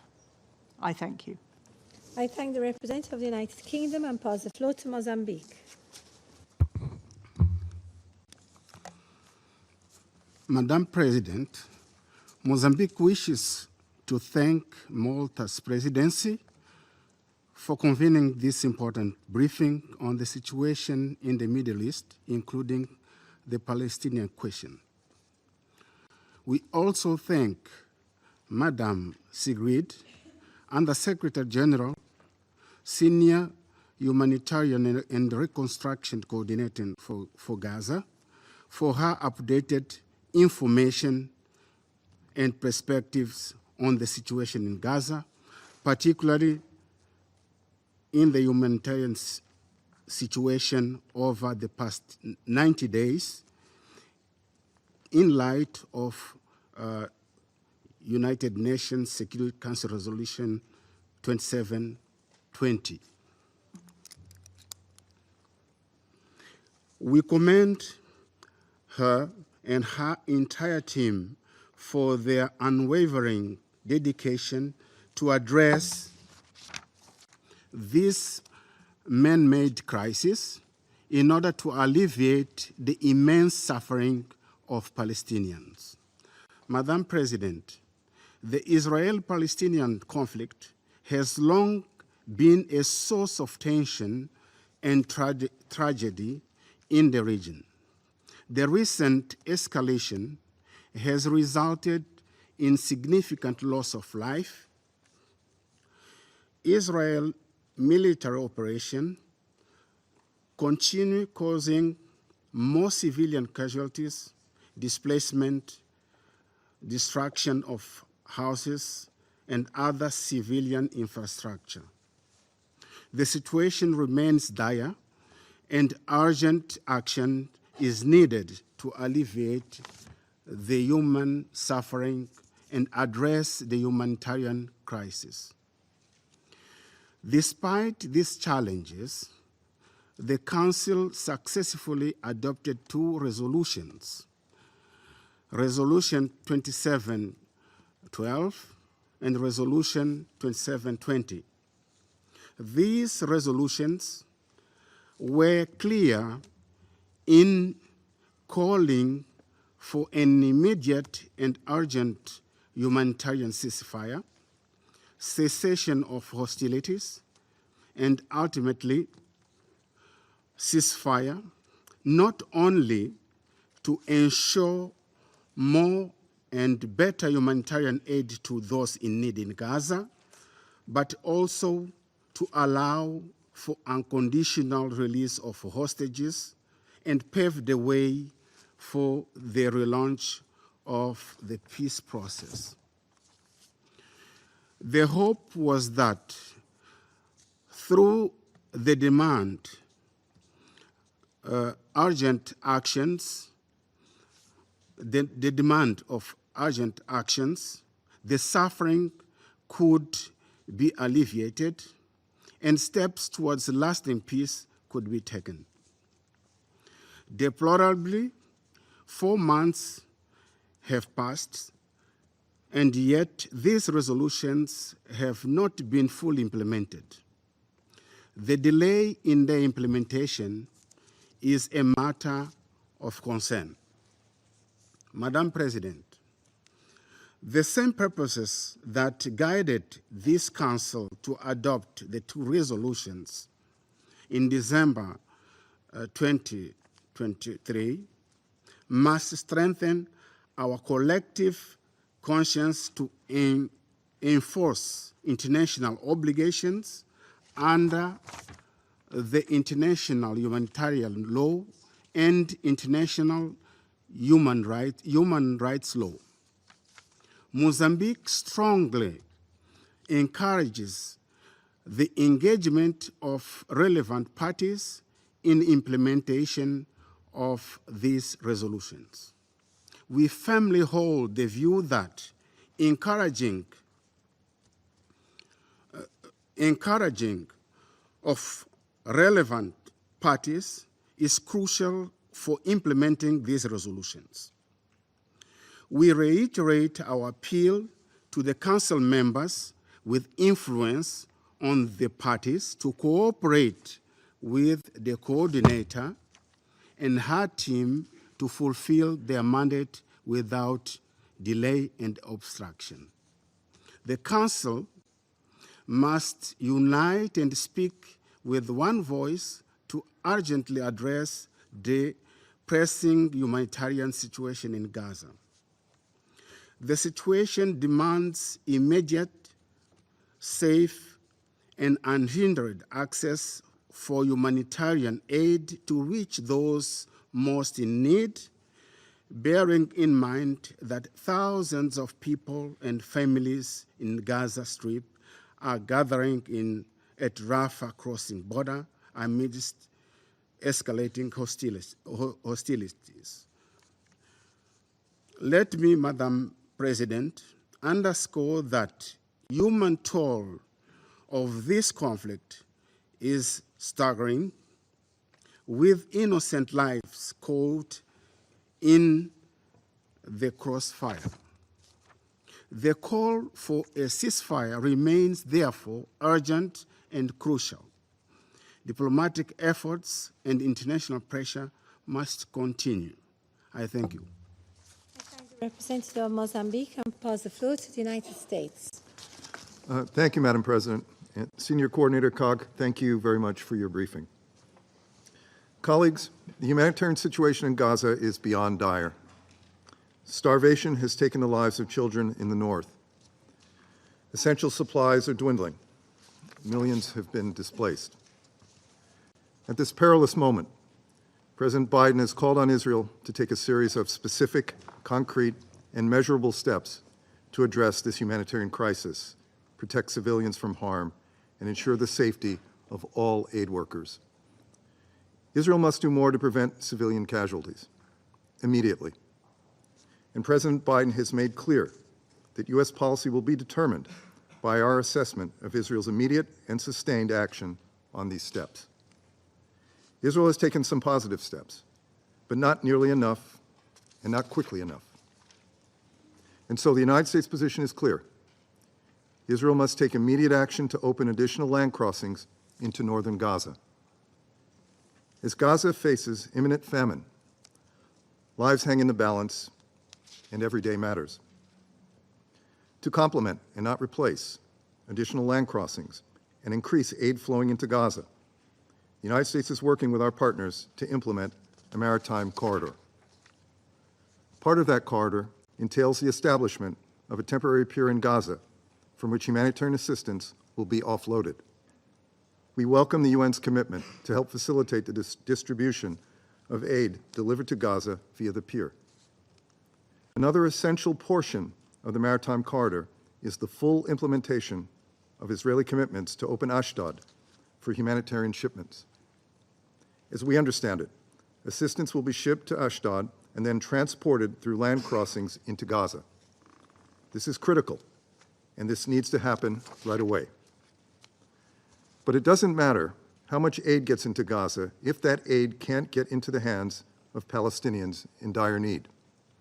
The distribution of aid within Gaza is absolutely critical. The plans Senior Coordinator Kaag outlined today are vital to achieving distribution of aid at scale, and we look forward to hearing more about the UN's efforts during today's closed briefing. I want to reiterate the Biden administration's full support for Senior Coordinator Sigrid Kaag, and I again call on Israel to cooperate with the UN's efforts to facilitate the delivery of humanitarian assistance at scale. Colleagues, another factor limiting the distribution of aid has been the repeated failure of deconfliction mechanisms. Since October 7, more than 230 humanitarian workers have been killed. This is tragic and unacceptable. Deconfliction mechanisms are vital. This is how we protect the lives of those who are working to save the lives of innocent people. And so, Israel must fully implement functional deconfliction procedures. It must. We reiterate our call for accountability for incidents in which humanitarian personnel were killed. This includes the deadly attack on World Central Kitchen personnel earlier this month.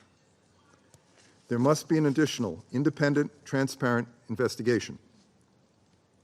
Colleagues, as you all know, this week, Foreign Minister Colonna released her report on UNRWA. We appreciate that UNRWA has taken steps to set internal policies and address its neutrality, but more must be done. And UNRWA must undertake substantial reforms to protect its sustainability and mission.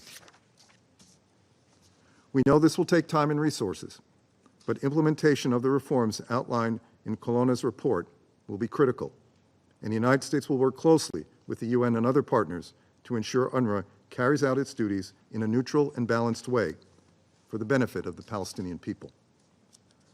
Colleagues, I fear many have lost sight of the fact that it is Hamas that set this conflict into motion on October 7 when it carried out a heinous attack on Israel, slaughtering concertgoers, burning people alive, committing unspeakable acts of sexual violence. Let's not forget this important fact. The United States has been clear from the beginning that we fully support Israel's right to self-defense, and that support is ironclad. But we have also been clear that as Israel continues to pursue the destruction of the remaining elements of Hamas, we are opposed to a full-scale military operation in Rafah, which would have catastrophic consequences for the civilian population. We reiterate our call for Israel to produce a credible and actionable plan to protect the civilian population in Rafah and address the humanitarian needs of those who have sought refuge in the south. We are deeply concerned by the massive internal displacement within Gaza and the risk of forcible displacement from Gaza. Israel must act in compliance with its obligations under international law, full stop. Colleagues, Since October 7, so much suffering and pain, death and destruction has played out before our eyes on all sides of this conflict. Now more than ever, we need an immediate and sustainable ceasefire as part of a deal to release the hostages by Hamas, which will also allow us to scale up humanitarian assistance to Palestinian civilians. The United States is working with our partners in the region to make this possible. Hamas, however, continues to reject offers from Israel that would halt fighting and release hostages over and over and over. If Hamas accepted the offer Israel has made, it would allow for an immediate ceasefire that would benefit Palestinians now. Hamas should take this deal.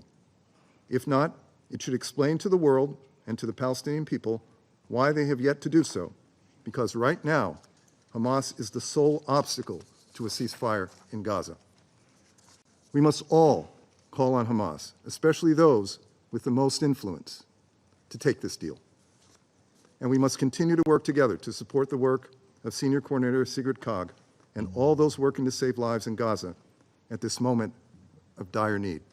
Thank you, Madam President. The representative of the United States, and pass the floor to Algeria. Thank you, Madam President. I thank Madam Kaag for her briefing about the implementation of her mandates as stipulated in Resolution 2720. To facilitate humanitarian aid access to the Gaza Strip despite facing multiple challenges and obstacles in her endeavor. Yes, over 200 days of ongoing aggression against Palestinian people in Gaza, and we are still discussing access to basic needs, basic human needs, such as access to food, water, and sanitation, let alone access to education, housing, and health, which has become a luxury for the entire population in Gaza. Madam Kaag's mission of expediting humanitarian aid delivery to Gaza civilian population is crucial. However, more than 4 months after Resolution 2720 adoption, despite Madam Kaag and her team's efforts to establish a UN mechanism for accelerating humanitarian relief in Gaza, this call remains unanswered, and the mandate not fully implemented. The international community, particularly member states with influence on the occupying power, should make every effort to help Madam Kaag fulfilling her mandate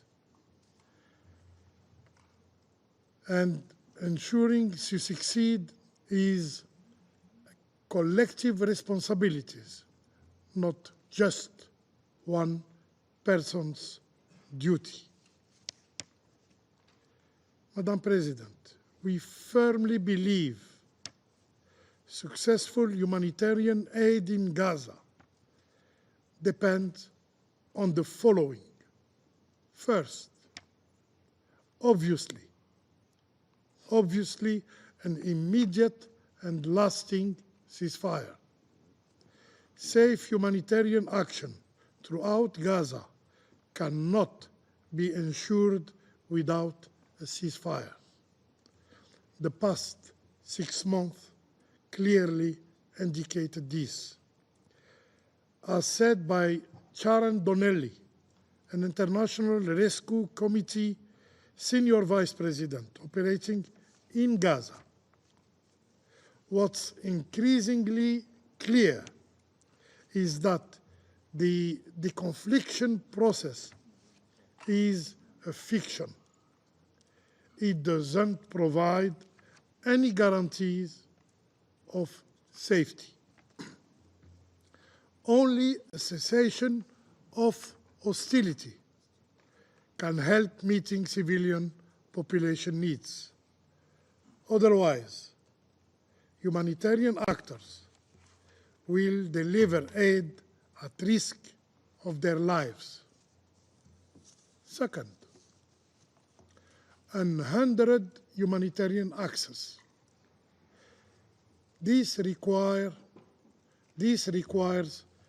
opening all crossing possible and using them at full capacity.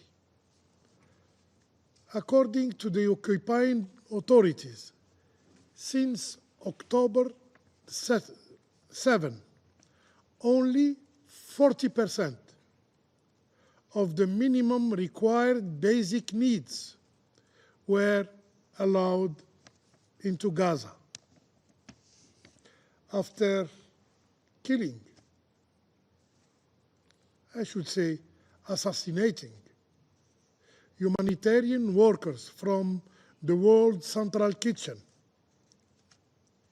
the occupying authorities made a lot of publicity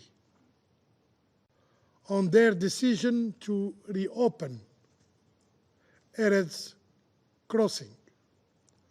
However, according to the UN, until last Friday, only 25 trucks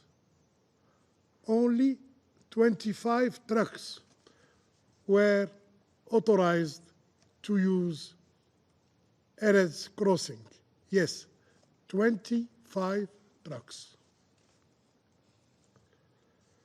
The international community, including powerful countries, seems to be incapable of forcing the occupying power to adhere to its obligations under international humanitarian law. Airdrops, a last resort solution, became the only option,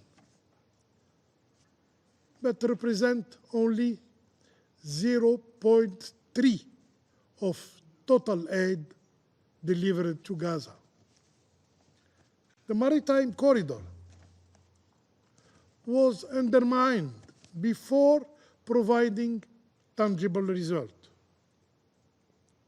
Our strong belief is that there is no alternative to land routes. All crossing must be reopened now. Third, UNRWA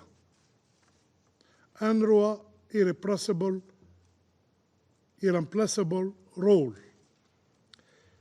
This agency has been and continue to be the backbone of humanitarian delivery in Gaza. It should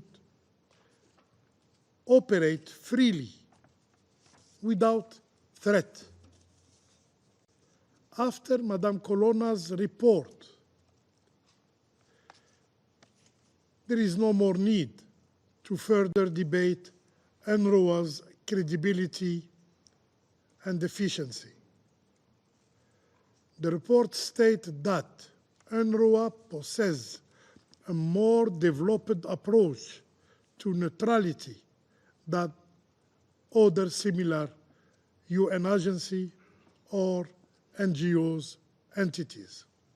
And, state again, Israel has yet to provide supporting evidence of its allegation against UNRWA's personnel.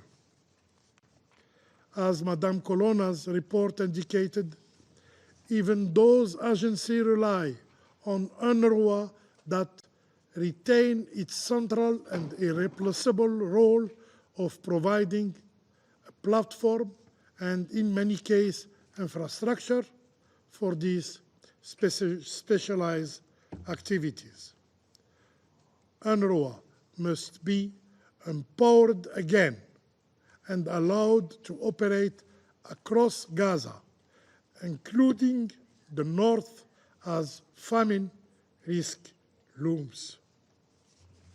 Fourth, resuming commercial activities.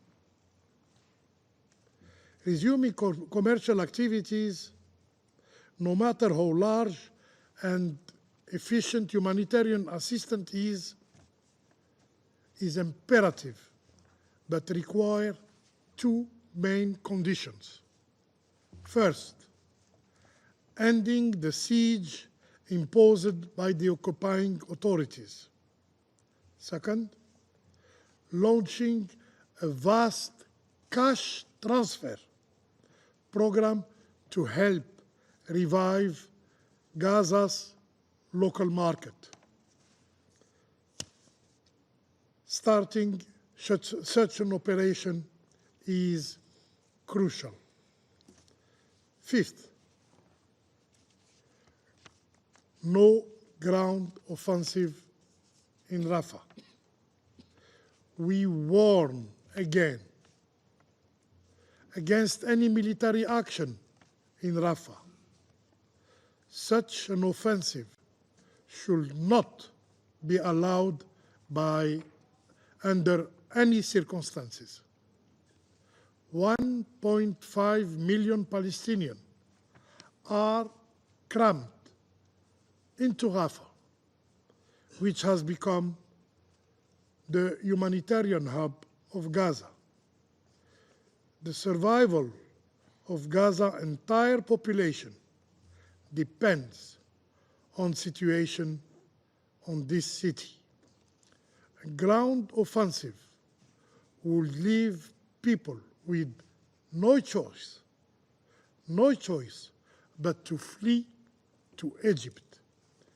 It will not be only a humanitarian catastrophe, but an irreversible breach of peace and security, not just in the region, but beyond. Madam President, Gaza's catastrophic situation is a betrayal for humanity and a test for the international order and our multilateral system. This is not a natural disaster. It is a human-made disaster. And we bear the responsibility. The international community must ensure implementation of ICG orders and Security Council resolutions.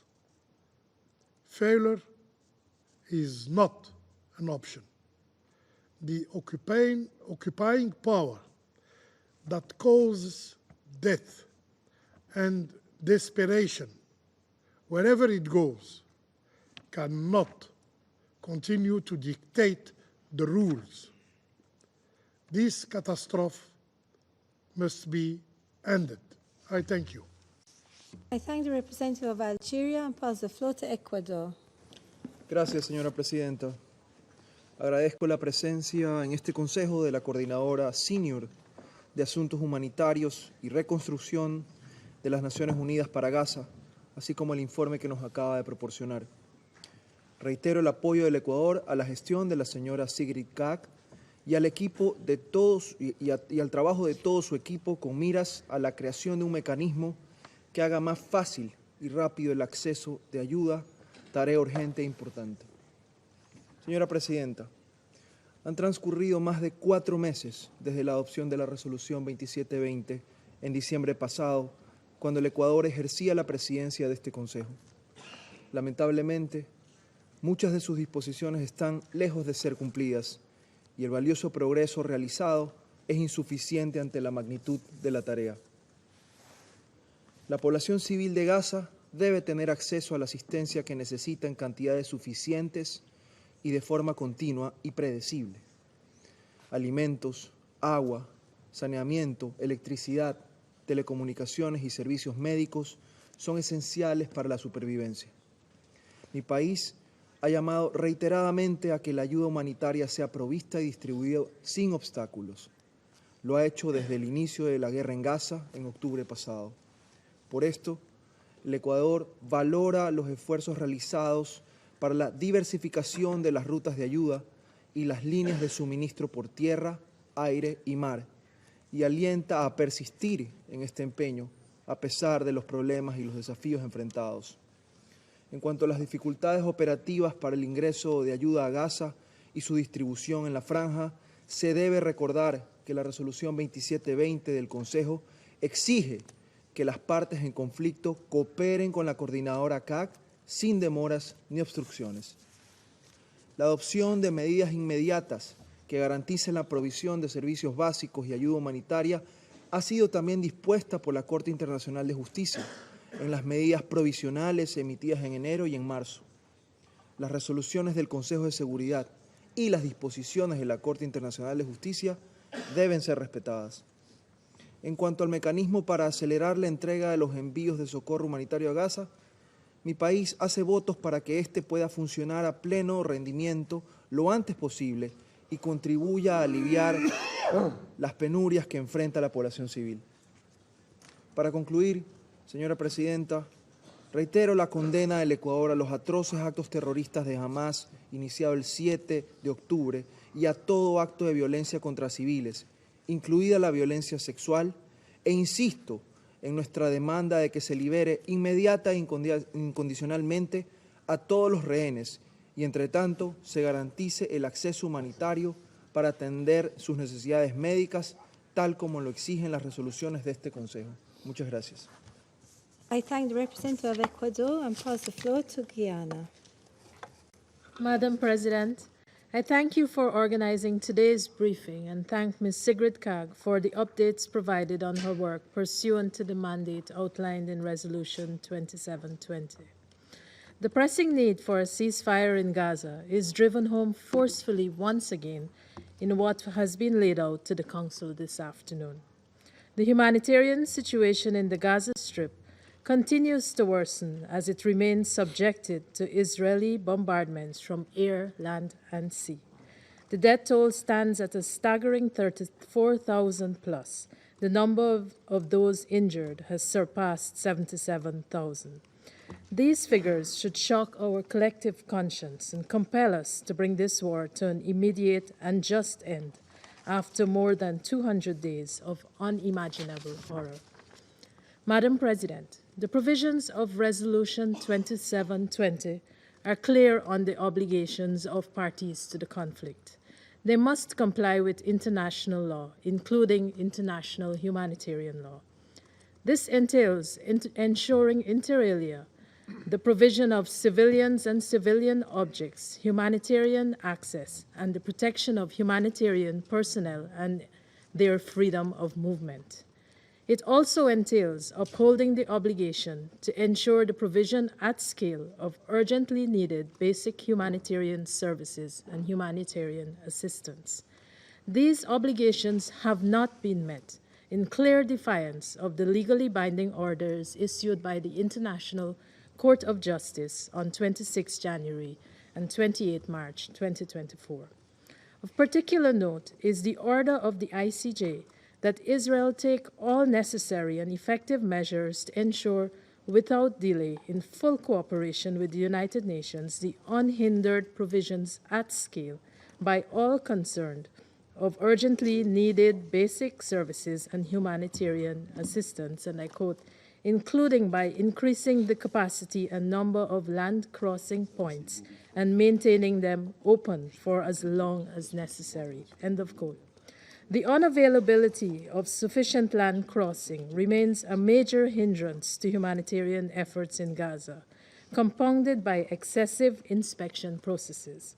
Guyana reminds Israel of its obligations to allow, facilitate, and enable the immediate, safe, and unhindered delivery of humanitarian assistance at scale directly to the civilian population throughout the Gaza Strip. We call on Israel to honor those obligations. We take note of Ms. Kaag's extensive efforts in extremely challenging circumstances, including towards the establishment of the UN mechanism, and reiterate Guyana's continued support for those efforts. Guyana also stresses the importance of guaranteeing the safety of humanitarian personnel for scaling up humanitarian assistance in the Gaza Strip. An unprecedented number of humanitarian workers have been killed in this war, principally because of non-compliance with international humanitarian law. Humanitarian workers have been directly attacked, as seen in the killing of the 7 World Central Kitchen team members. Others have fallen victim to indiscriminate shelling because deconfliction and notification mechanisms are not functioning adequately. Madam President, allow me to draw the Council's attention to 3 important points. First, while it is crucial to scale up humanitarian support and increase access across Gaza, this alone will not save lives. For humanitarian assistance to be delivered effectively and at scale in a sustainable manner, there must be a permanent ceasefire. Second, Palestinians must not be expected to subsist on humanitarian aid for any lengthy period of time. For the preservation of their dignity, conditions must be created for them to build their own livelihoods. Re-establishing the means for trade and for the market to thrive is essential. I stress again that a secure environment is paramount for this to happen. A ceasefire is indispensable. Deciding to increase humanitarian support to Gaza while delaying a decision about a ceasefire is self-defeating. Third, Guyana reiterates the need for accountability. There is perhaps no greater deterrent than accountability. Where accountability is lacking, impunity thrives, emboldening perpetrators to the detriment of all. In the case of Gaza, impunity has brought disproportionate consequences for women and children, who are the vast majority of those being killed and maimed. Madam President, I conclude by observing that the scale of devastation visited upon Gaza has created a multidimensional crisis, which requires multidimensional approach that takes account of immediate and future needs. Guyana is prepared to work with this Council to design and facilitate implementation of that approach. At the heart of that approach must be the creation of a free and independent state of Palestine in accordance with the pre-1967 lines. This is our duty. I thank you. I thank the representative of Guyana for her statement, and I now give the floor to the representative of the Russian Federation. Госпожа председатель, благодарим старшего координатора Сигрид Kaag за доклад и стремление изыскать возможности для наращивания гуманитарных поставок в анклав в соответствии с резолюцией Совета Безопасности 2720. Как известно, мы воздержались при принятии упомянутой резолюции, предусматривающей в том числе создание механизма ООН для содействия доставки гуманитарных грузов в Газу, о параметрах работы которого сегодня идет речь. Причина отсутствия в этом документе прямого требования о прекращении огня, что является ключевым условием для обеспечения беспрепятственного и безопасного доступа к нуждающимся. Вместо этого в нем фигурирует некое создание условий для прекращения насилия в Газе. Мы предупреждали, что такие двусмысленные формулировки будут трактоваться Израилем как зеленый свет. Именно так это и произошло. Коллеги, мы уже устали повторять. В условиях продолжающейся уже более полугода военной операции Израиля при всесторонней поддержке США в секторе Газа адекватное оказание помощи населению анклава попросту невозможно. Это же очевидная вещь. Гуманитарщики – безоружные люди. Они беззащитны перед обстрелами. Просто бесчеловечно требовать от них погибать под ударами в условиях, когда Совет никак не может принудить Израиль прекратить боевые действия. Хочу напомнить еще об одном важном моменте. Есть логичный, исторически сложившийся алгоритм действий Совета Безопасности в условиях конфликта. Сначала требования Совета к сторонам прекратить огонь. Затем мониторинг его соблюдения военными, подчеркну, военными, то есть профессионально подготовленными к этому сотрудниками-наблюдателями. Затем, если они не допускаются в зону соприкосновения, либо констатируют нарушение режима прекращения огня, встает вопрос о мерах принуждения к этому. В частности, о ведении миротворческого контингента. В случае же с Газой вся эта цепочка действий поставлена с ног на голову. И гуманитарщикам, по сути, предложено, жертвуя жизнями, выполнять задачи миротворцев.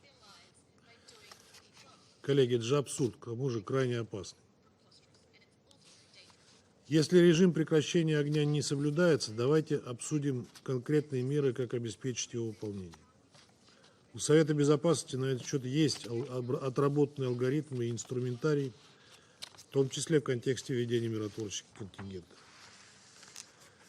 Для начала можно было бы хотя бы вернуться к идее более активного подключения органов ООН по наблюдению за соблюдением условий перемирия. Его глава Патрик Гаша уже единожды брифинговал Совет и обещал предоставить более подробные сведения о ресурсах, которыми располагает его миссия. Предлагаем снова обсудить этот вопрос. К тому же израильские власти открыто препятствуют доставке товаров первой необходимости мирным газовитянам.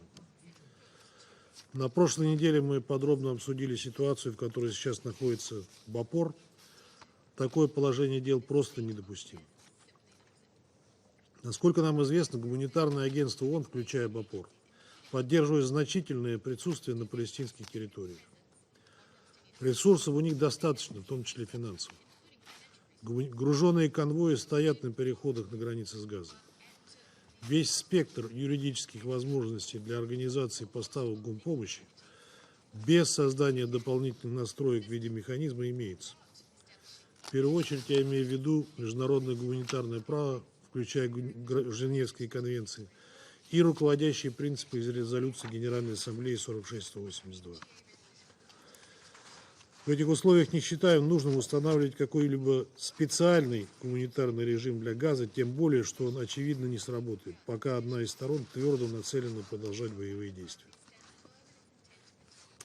В этой связи всем важно признать одну простую вещь. Проблема заключается не в наличии или отсутствии какого-либо механизма доставки гумпомощи, а в отсутствии условий из-за интенсивных боевых действий, исключение из которых Цахал не делает ни для больниц, ни для школ, ни для гуманитарных конвоев.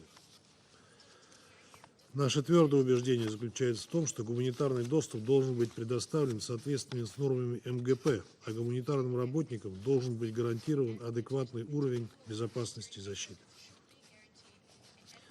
В этой связи вновь повторяем, первостепенная задача международного сообщества в лице Совета Безопасности ООН – обеспечить немедленное и устойчивое прекращение огня. Только после этого можно всерьез говорить о решении проблем в области продовольственной безопасности, обеспечения санитарии, предоставления образовательных услуг и других жизненно важных сфер. Мы, конечно, хотели бы верить, что предлагаемый механизм по доставке гумгрузов изменит ситуацию к лучшему, но это нереалистично в условиях ожесточенных боев и проводимых зачисток. Дело уже дошло до того, что израильские поселенцы устраивают рейды на палестинские деревни, совершают убийства и поджоги. В таких условиях гуманитарщики будут продолжать гибнуть, а единое окно, которое предлагается запустить в рамках механизма, едва ли им поможет.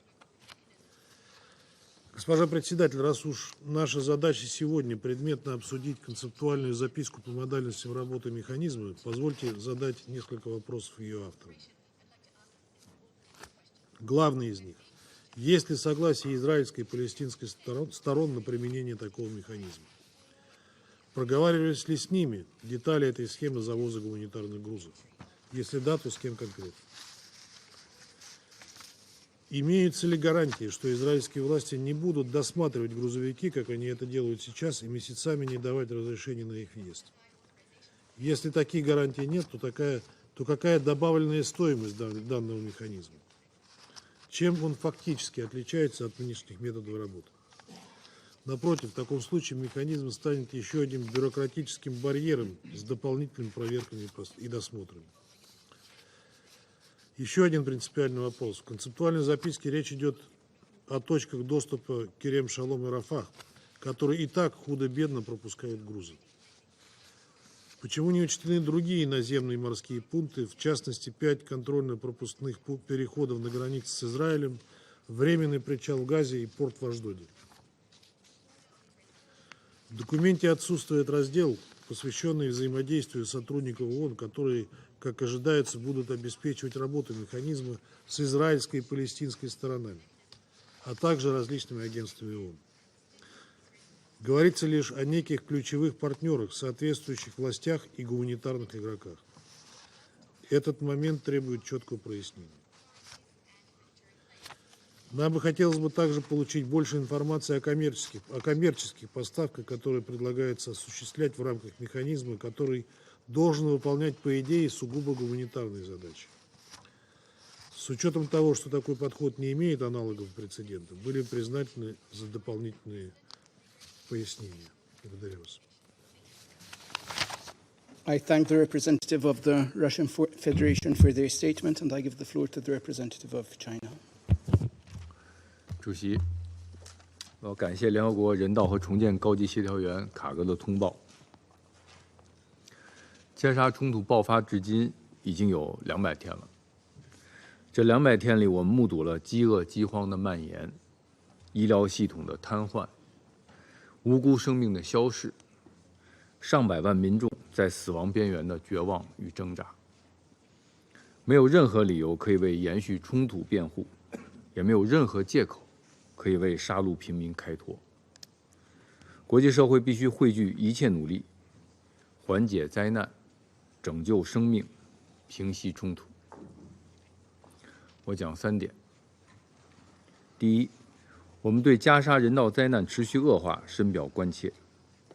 安理会第2721号、2720号和2728号3份决议，国际法院2份临时措施命令都明确要求扩大加沙人道准入，但却始终没有得到有效执行。人道物资准入仍然面临种种人为设限。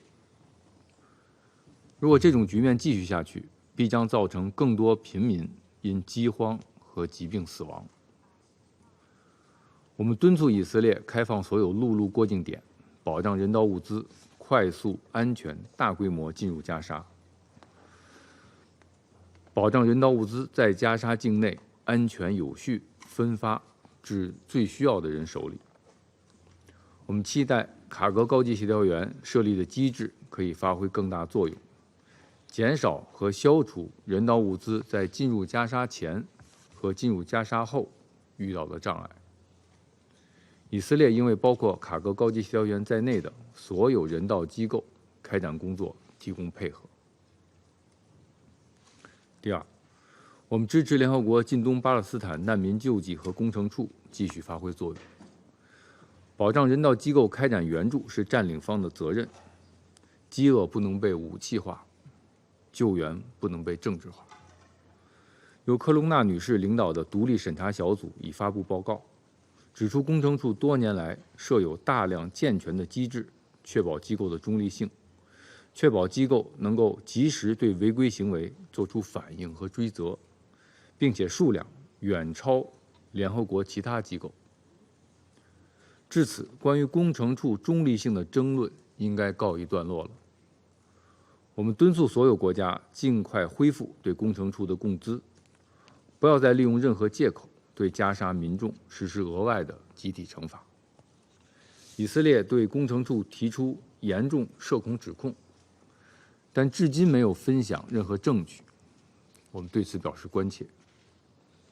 中方重申，在没有切实证据的基础上，对工程处恶意攻击，甚至对整个联合国系统进行不实指责的做法不可接受。第三，我们再次呼吁安理会推动加沙立即实现停火。6个多月的残酷现实充分表明，炮火之下的加沙没有开展救援的条件。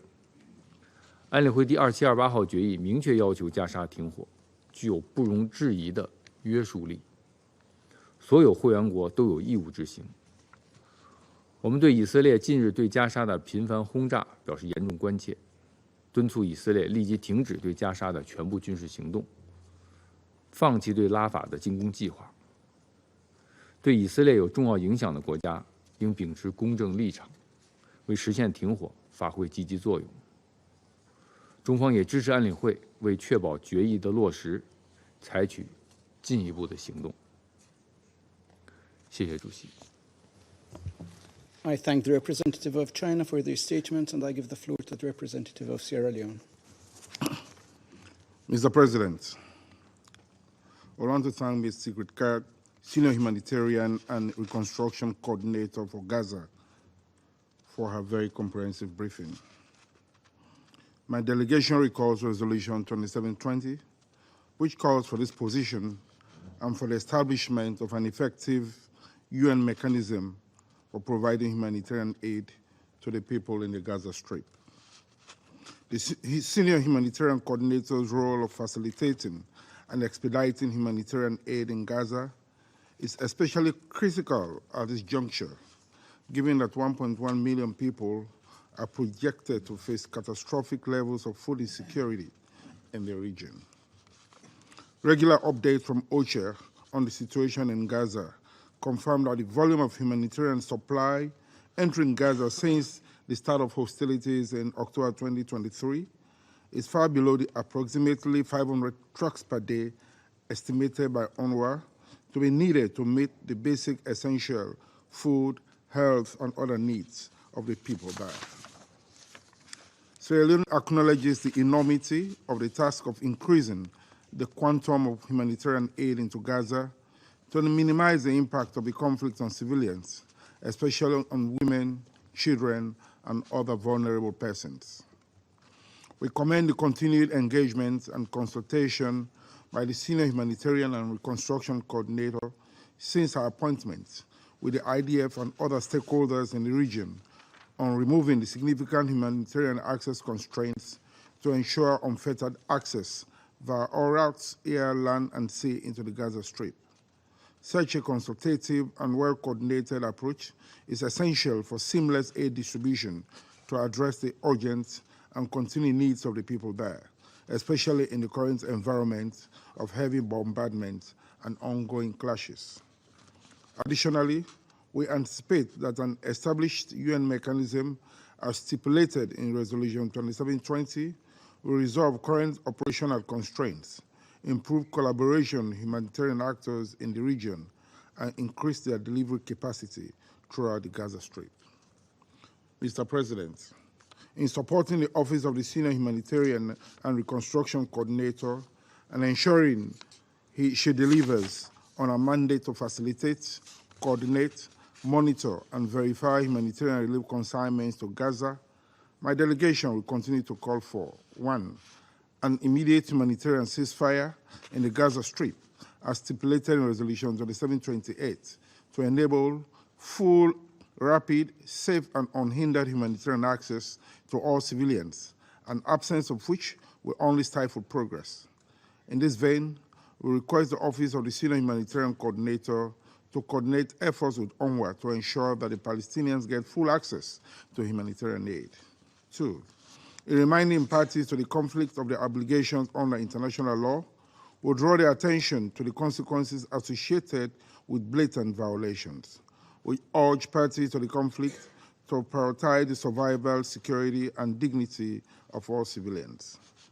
We further call for a functioning humanitarian notification system and a stable communication network that will guarantee the protection of United Nations and other humanitarian personnel and enhance the efficient delivery of essential commodities. Sierra Leone reiterates its call for the immediate and unconditional release of all hostages held by Hamas, and in the interim, demands that access be granted to the ICRC and all other humanitarian workers to visit and support the victims. In closing, Sierra Leone reaffirms its support to the good office of the Senior Humanitarian and Reconstruction Coordinator and stresses the need for the requisite resources to be made available for an efficient service delivery. As a Council member, we'll continue to participate and engage in processes that seek to broker peace and improve the lives of the civilians in both Palestine and Israel. I thank you. I thank the representative of Sierra Leone for their statement, and I now give the floor to the representative of the Republic of Korea. Thank you, Mr. President. I also thank Senior Coordinator Sigrid Kaag for her very useful, informative briefing on the implementation of Resolution 2720. I would like to extend the Republic of Korea's sincere appreciation for Senior Coordinator Kaag's tireless effort. Indeed, since her appointment earlier this year, we witnessed some improvements in the humanitarian efforts on the ground, as Senior Coordinator Kaag just indicated some progress made. Nonetheless, as the current situation shows no clear sign of ending, the humanitarian catastrophe in Gaza is also being extended, exacerbating the long-standing suffering of Gazan civilians, especially women and children, as famine deepens. Sadly, this tragic trend has not changed, despite numerous Security Council meetings, the adoption of Resolution 2728, demanding an immediate ceasefire, and ongoing diplomatic efforts by US, Egypt, and Qatar.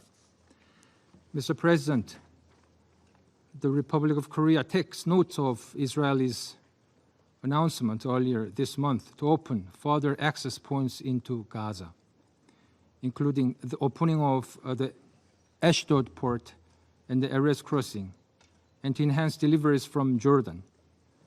During this Council's meeting last month, Ms. Kaag mentioned these measures as possible ways to enhance life-saving assistance into Gaza. Without the lifting of all barriers to ensure sufficient and sustained humanitarian assistance and scale, the suffering of civilians in Gaza will intensify even further. As a close friend, the Republic of Korea calls on Israel to swiftly implement these commitments, as such measures will not only ease the suffering of Palestinians, but also enhance the credibility of Israel in the international community, and actions speak much louder than words. As the most efficient and swift routes for the delivery of humanitarian aid is through land crossing, we hope that all possible land crossings, including Karni, can soon be opened widely. The use of maritime corridors, being an important supplement for land crossings, should also be enhanced. And in this regard, we really appreciate efforts to expand the use of sea routes by relevant countries, including the US and Cyprus. As this Council has repeatedly stressed, the safety and security of humanitarian workers, whichever their nationalities are, must be guaranteed.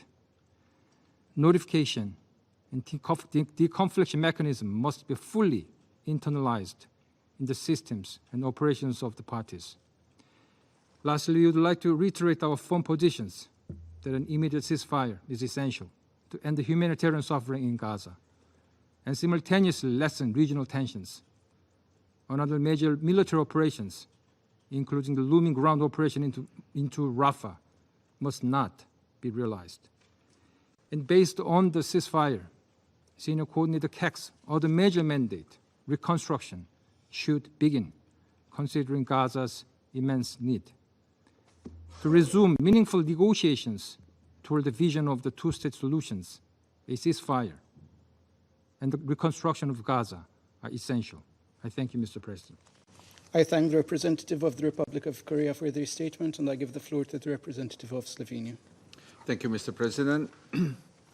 I also thank Senior Humanitarian and Reconstruction Coordinator for Gaza, Ms. Kaag, for her briefing to the Council, and we welcome her update on the implementation of her mandate in line with the Resolution 2720. Colleagues, in Resolution 2720, the Security Council demanded that parties to the conflict allow, facilitate, and enable the immediate, safe, and unhindered delivery of humanitarian assistance at scale directly to the Palestinian civilian population throughout Gaza Strip. People are dying in Gaza due to malnutrition and dehydration. This is not assistance at scale. People are dying in Gaza collecting assistance. This is not safe. People are dying in Gaza as basic humanitarian and medical items are denied due to dual use. This is not unhindered. People are still dying in Gaza as they do not get adequate assistance today. The resolution was adopted in December. This is not immediate. Slovenia is deeply concerned over the continuously deteriorating humanitarian situation in Gaza, reaching catastrophic levels and imminent famine. We remain profoundly concerned over the threat of a full-scale operation in Rafah, and we join other members on the Council and call on Israel not to carry it out. We call for the removal of all barriers to the delivery of humanitarian assistance, as stipulated in Resolution 2720. This includes opening all available routes and border crossings. We call on Israel to fully implement the announced opening of the Erez crossings and the use of Ashdod port. We stress the importance of facilitating the delivery of humanitarian aid from Jordan and Egypt. Madam Kaag, we welcome your efforts to ensure the implementation of Resolution 2720 and to establish the mechanism for facilitation, acceleration, and verification of humanitarian relief for Gaza. We welcome your engagement with a number of partners. We deeply appreciate efforts of countries in establishing a maritime corridor and continuing to give hope through airdrops. However, we underline that land routes remain the safest and the most efficient way of delivering assistance at scale. We are particularly concerned over the safety and security of UN humanitarian personnel working in Gaza. Much more is left to do to ensure full implementation of Resolution 2720. This includes significant improvements in the deconfliction mechanism, the removal of constraints to fuel supply, addressing delays and insecurities at checkpoints, and allowing the entry of appropriate safety equipment for UN and humanitarian workers. While we welcome the recent entry of 15 out of 30 new trucks to enhance delivery, we underline that many trucks have been destroyed in the ongoing conflict. All these barriers inevitably hinder the UN capacities and efforts. Slovenia believes a number of barriers can be lifted with political will only. This includes better border crossing coordination and smoother inspection processes, as well as sufficient number of drivers and trucks being cleared for use. It includes the full use of existing capabilities, such as UNRWA, which remains the backbone of the humanitarian response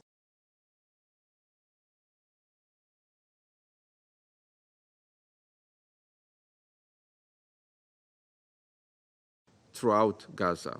At the end, and very importantly, it includes greater predictability in aid delivery. Slovenia repeats its call for the full implementation of 2712, 2720, and 2728, as well as the ICJ provisional measures of 26 January and 28 March. We call for the full respect of international law, including international humanitarian law and human rights law. We once again underline the need for accountability. We share the concern expressed by the High Commissioner for Human Rights regarding reported discoveries of mass graves in Al-Shifa and Al-Nasser medical complexes. Mr. President, I have said it behind closed doors, and I repeat it again. The pictures and news coming from Gaza will haunt us. They will haunt us as individuals sitting on the Council and as the Council itself.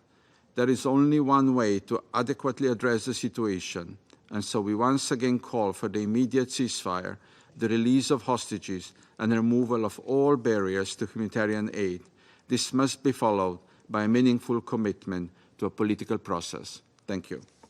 I thank the representative of Slovenia for their statement, and I give the floor to the representative of Switzerland. Monsieur le Président, et comme mes collègues, je voudrais commencer par remercier la coordonnatrice de l'action humanitaire et de la reconstruction à Gaza, Mme Sigrid Kaag, de son rapport et de son engagement.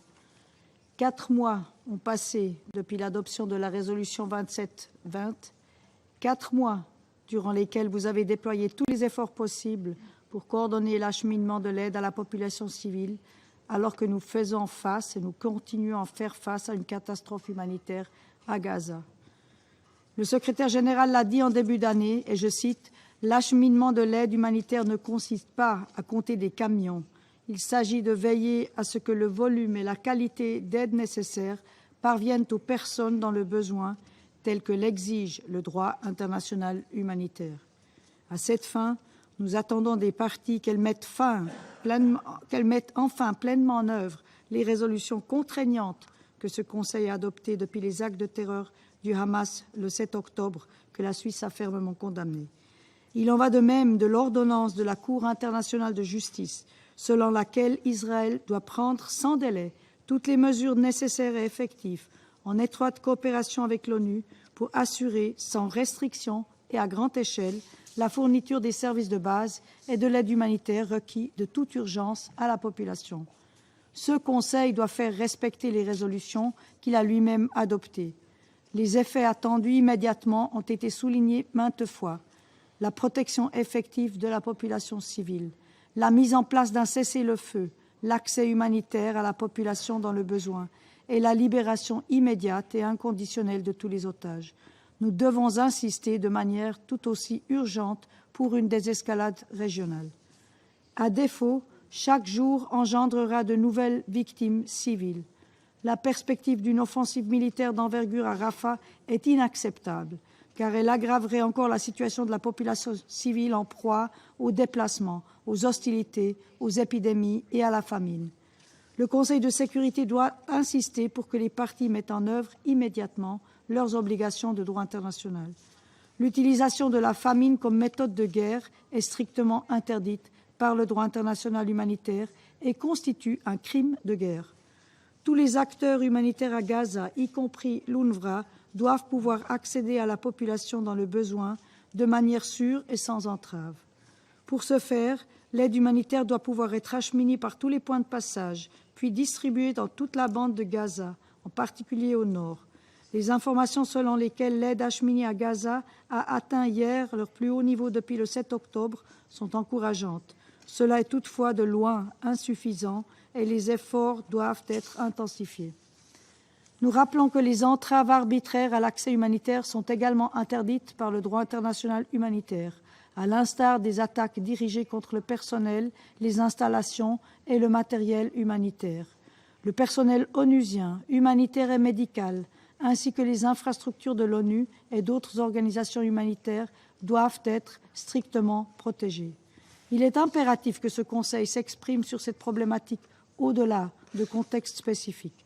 La Suisse est en contact avec tous les membres du Conseil sur un projet de résolution à cet égard. Enfin, la Suisse appelle à ce que des enquêtes indépendantes soient menées sur toutes les violations du droit international humanitaire commises au Proche-Orient. Les auteurs de toutes ces violations doivent être amenés à rendre des comptes. Monsieur le Président, je le répète, la mise en œuvre immédiate des résolutions de ce Conseil, un cessez-le-feu, l'acheminement de l'aide humanitaire à Gaza de manière sûre, rapide et sans entrave, ainsi que la libération des otages doivent être notre priorité. En tant que membres du Conseil de sécurité, nous devons redoubler d'efforts pour y parvenir le plus rapidement possible et pour éviter à tout prix une escalade régionale encore plus grave. C'est une condition sine qua non si l'on veut redonner aux populations la perspective d'un avenir pacifique où elles pourront vivre dans la dignité et la sécurité. La Suisse reste prête à soutenir les efforts qui peuvent faire renaître l'espoir de paix à travers une solution avec 2 États démocratiques, Israël et Palestine, vivant côte à côte, en paix, à l'intérieur de frontières sûres et reconnues, basées sur les frontières de 1967, y compris avec Gaza en tant que partie intégrante d'un État palestinien. Je vous remercie. I thank the representative of Switzerland for their statement, and I give the floor to the representative of Japan. Thank you, Mr. President. I also thank Senior Coordinator, Ms. Sigrid Kaag, for her valuable update. The current situation in Gaza, which began 200 days ago with the brutal terror attacks by Hamas and other groups, has led to unprecedented destruction and humanitarian catastrophe. Around half of the Gaza's population, approximately 1.1 million people, are at risk in entering the most severe stage of famine. There is an acute shortage of basic necessities, including safe water, food, shelter, and medicine. The gravity of the crisis in Gaza cannot be stressed enough. In light of the extreme challenge, we highly respect Ms. Kaag's tireless efforts to streamline and expedite the delivery of humanitarian aid to Gaza by proposing a UN mechanism in line with Resolution 2720. We fully support the role of UNOPS in this regard. Japan underscores the urgent need to enhance the flow of humanitarian aid into and throughout Gaza. We call on Israel to reopen land crossings, particularly the Karni crossing, to ensure the steady flow of aid. The land routes and more entry points into Gaza are vital, with no viable alternative. We also support the activation of a maritime corridor to ensure the aid reaches those in need. Japan also echoed and with the support of the voices of more protection of the humanitarian aid workers. Mr. President, UNRWA plays a central role in Gaza's desperately needed humanitarian operations, and there is no substitute for its essential functions.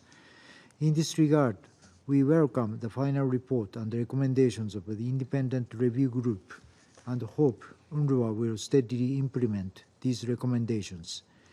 Japan has resumed its funding to UNRWA since April 2nd and has already disbursed approximately $35 million since then. Also, our first in-kind contribution to UNRWA since the resumption will be handed over in early May in Egypt. Lastly, the Security Council last month adopted a resolution demanding an immediate ceasefire in Gaza. However, this has not been achieved, and the humanitarian crisis remains dire. A ceasefire is a critical component for improving the humanitarian situation in Gaza while laying the ground for future reconstruction efforts. Thus, Japan expresses our strong support for the serious diplomatic efforts to bring about a cessation of hostilities and the release of the hostages being made by the United States, Egypt, and Qatar, and we appreciate their tireless efforts. We reiterate our strong appeal to all parties concerned to reach a deal without delay. I thank you. I thank the representative of Japan for their statement, and I give the floor to the representative of France. Monsieur le Président, je remercie la coordinatrice spéciale pour son exposé. La France appelle à la mise en œuvre complète des résolutions 2712 et 2720. L'exposé de Mme Kaag confirme l'état catastrophique de la situation humanitaire à Gaza. 2 millions de personnes manquent de tout. Le nombre de victimes civiles ne cesse d'augmenter. La famine s'installe. Dans ce contexte, il est indispensable que l'aide corresponde à l'ampleur des besoins. Elle doit pouvoir emprunter tous les points de passage nécessaires. La France a pris note des mesures annoncées par le gouvernement israélien et elle l'appelle à mettre en œuvre ces annonces sans délai et à prendre toutes les mesures nécessaires pour qu'une aide massive parvienne à l'ensemble de la bande de Gaza. Cela implique l'ouverture de tous les points de passage et la délivrance de toutes les autorisations nécessaires.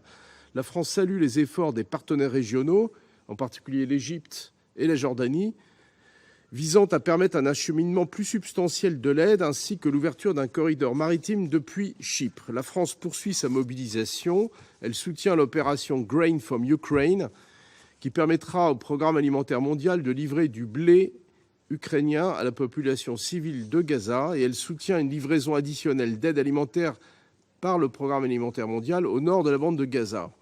Il est indispensable de lever tous les obstacles opposés à l'accès humanitaire. Israël doit permettre un accès immédiat, sûr et sans entrave, comme demandé par la Cour internationale de justice. Il ne suffit pas de compter le nombre de camions qui entrent à Gaza chaque jour, mais bien de s'assurer que ceux-ci soient chargés des marchandises nécessaires. L'aide doit non seulement parvenir dans la bande de Gaza, mais également pouvoir circuler à l'intérieur de celle-ci et être distribuée de manière sûre. L'entrave à l'acheminement des secours peut constituer un crime relevant de la compétence de la Cour pénale internationale. Il existe encore de nombreuses restrictions quant aux objets et denrées qui peuvent entrer dans Gaza, en particulier pour les infrastructures de santé, mais aussi pour l'eau et l'assainissement et le traitement des déchets. La protection des travailleurs humanitaires doit être garantie en toutes circonstances. Le droit de la guerre et les principes humanitaires de précaution et de proportionnalité dans la conduite des hostilités doivent également être respectés. La France appelle tous les acteurs à garantir l'efficacité des mécanismes de déconfliction. Monsieur le Président, la France exige la pleine mise en œuvre des résolutions de ce Conseil, à commencer par la libération de tous les otages. Il est nécessaire de parvenir à un cessez-le-feu immédiat et durable et garantir la protection des civils. Nous ne sommes pas confrontés à une catastrophe naturelle.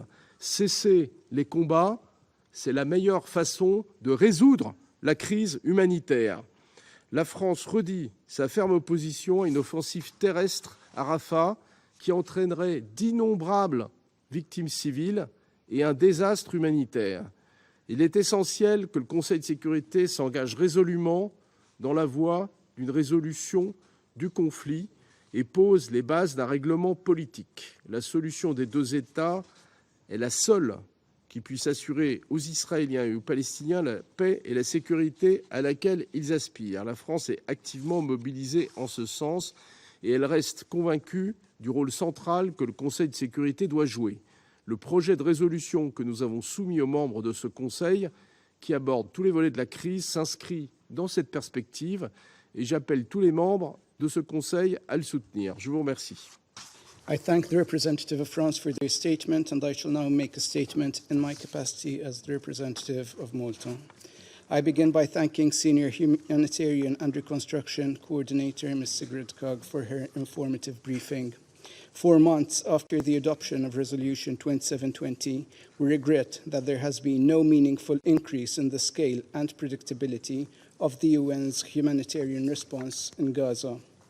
Malta once again demands the immediate implementation of relevant resolutions of this Council regarding the need for an urgent ceasefire, the release of all hostages, and the facilitation of desperately needed humanitarian aid into and throughout Gaza.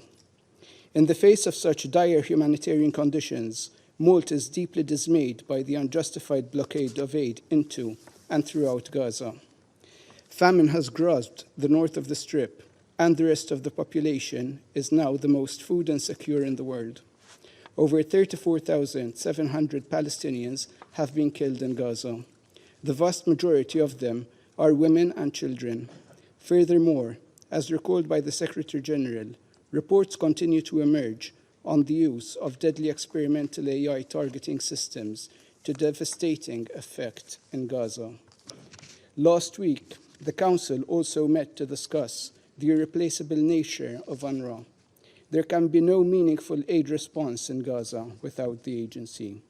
We have also taken note of the final report regarding the agency's neutrality, which determined that UNRWA has in place significant mechanisms to ensure compliance and respond to neutrality breaches, and further welcome the agency's commitment to implementing the recommendations put forward in the report. However, this UN agency and all humanitarian aid in Gaza continues to be undermined. In these difficult times, we need to avoid politicizing the work of humanitarian actors and undermining the legitimacy of the United Nations in Gaza. We further reject and condemn the staggering number of humanitarian and UN staff killed by Israel during this conflict to date. Thorough and transparent investigations leading to accountability are critical in all instances. The established humanitarian notification and the confliction system must be respected. Yet, we see the opposite in the destruction of hospitals and bombing of aid convoys. We also echo the call of the Secretary General for a credible and independent investigation into recent reports of mass graves at the Nasser Hospital in Khan Yunis and at the Al-Shifa Hospital in Gaza City. The provisional orders of the International Court of Justice on 26 January and 28 March, including those regarding the delivery of humanitarian aid into and within Gaza, must be complied with. While Malta positively notes the ongoing attempts to move aid via alternative routes to Gaza, mainly by air and sea, land access provides the only suitable aid modality that can immediately and comprehensively arrest the humanitarian crisis. We are encouraged by the promises made by the Israeli government regarding the opening of Ashdod port and its crossings for humanitarian aid. We reiterate our call for such measures to be retained and strengthened in order to address the devastating situation on the ground. While we recognize the 8 World Food Programme trucks which have entered the port in the last number of days, the volume is insignificant when compared to humanitarian needs, what was called for and what was promised. Israel must do much more to abide by its legal obligations as a UN member state, a party to this conflict and an occupying power. This includes opening those crossings to allow for the safe passage of aid into and throughout Gaza. The UN must be allowed to scale up their response in Gaza in a meaningful and principled manner. Aid delivery must not form part of political negotiation. In conclusion, we reiterate our support for the work of the UN, Ms. Kaag and her team. Malta will continue to underline the need for a massive aid scale-up to address the needs of those who are suffering the ongoing catastrophic conditions within Gaza. I resume my function as President of the Council, and I now give the floor to the representative of Israel. Thank you, Mr. President. First and foremost, we wish to thank Senior Humanitarian and Reconstruction Coordinator Ms. Kaag for her briefing, as well as for important work on the ground. Mr. President, since Ms. Kaag's appointment to the role of Senior Humanitarian Coordinator following the adoption of Security Council Resolution 2720, Israel has done its utmost to grant Ms. Kaag and her staff the highest levels of support and cooperation. We greatly value the ongoing discourse with her, which is of course vital in order to promote the very important efforts in the humanitarian domain. We will continue to work closely with Ms. Kaag and her team. Mr. President, despite immense obstacles on the ground, since October 7th, Israel continues to elevate and step up its support to the humanitarian efforts and has found creative solutions despite extremely complex and challenging circumstances, significantly active Hamas actions to hamper and clash with these initiatives. Despite this, Israel's ongoing efforts have brought about substantial results on the ground, with a dramatic increase in the volumes and quantities of aid over the course of the last several months. With regard to the flow of aid into the Gaza Strip, in recent weeks, a daily number of between 300 to 400 trucks carrying aid and essentials were inspected and granted access by the Israeli authorities. Since October 7th, more than 25,000 trucks carrying almost 500,000 tons of aid have been able to access into the Gaza Strip. Significantly, the number of trucks inspected and approved in recent weeks is meaningfully higher than in previous months and was made possible due to the Israeli authorities' ongoing efforts to increase the activity at the Kerem Shalom and its Sana crossings. Moreover, Israel recently announced the opening of Gate 96 crossing, which is utilized for direct humanitarian access to the northern part of the Gaza Strip, and will soon allocate the opening of another route that will enable more aid to be shipped from Ashdod and other locations. Alongside this, recent days have seen more aid trucks using the route via Jordan. This channel, known as the Jordanian Channel, which was coordinated jointly between Israel and the Kingdom of Jordan, will allow 100 Jordanian military trucks to enter every day, 3 days a week. This will be in addition to the UN's aid trucks that will use this route 3 days a week too. Last week, we already witnessed a record of 200 trucks using the route from Jordan, and we expect to see even higher numbers in the future. The establishment of vital infrastructure is also underway. Israel wishes to take this opportunity to thank the many countries and organizations involved in the construction operation of field and floating maritime hospitals, including those currently in the final stages of establishment. Israel stands ready to provide any further support needed in these matters, including the ongoing transfer of patients to third countries and the entry of ambulances to Gaza. As for water supply and access, Israel recently repaired 2 additional vital water pump lines, the Nahal Oz line, which will supply water to the northern Gaza Strip, and the second Bnei Sohela line. In this regard, Israel's recent support to the reactivation of wells in the northern Strip is also important to mention. Earlier this week, 4 tankers of cooking gas and 4 tankers of fuel designated for the operation of essential infrastructure entered the Gaza Strip. We also note that 25 bakeries are currently operational in Gaza, providing over 3 million breads, rolls, and pita daily. In addition, in March and April alone, around 7,000 aid packages were dropped by air into Gaza, with over 1,600 aid packages specifically for the northern part of the Gaza Strip. Mr. President, these steps and others were all made possible through the commitment of the Israeli authorities to the humanitarian efforts, as well as our coordination and joint work with different partners in the region and beyond. In this regard, Israel wishes to commend the U.S. for its immense efforts on the humanitarian front, led on the ground by Ambassador Satterfield. Mr. President, while Israel has clearly stepped up its efforts, this according to external sources as well, it is essential that the UN steps up its capabilities too. As growing numbers of trucks are inspected and enabled entry from Israel's side, we are concerned that these amounts of aid are not always swiftly distributed in the Gaza Strip. As reported recently, the main problem at the moment is not getting assistance into Gaza, but rather getting it distributed within the Gaza Strip. Unfortunately, there have been several occasions lately where large numbers of trucks carrying aid, after being inspected and enabled passage by Israel, stood ready and waiting on the Gaza side of the Kerem Shalom crossing. Without being dealt with by the UN, they stood there for days.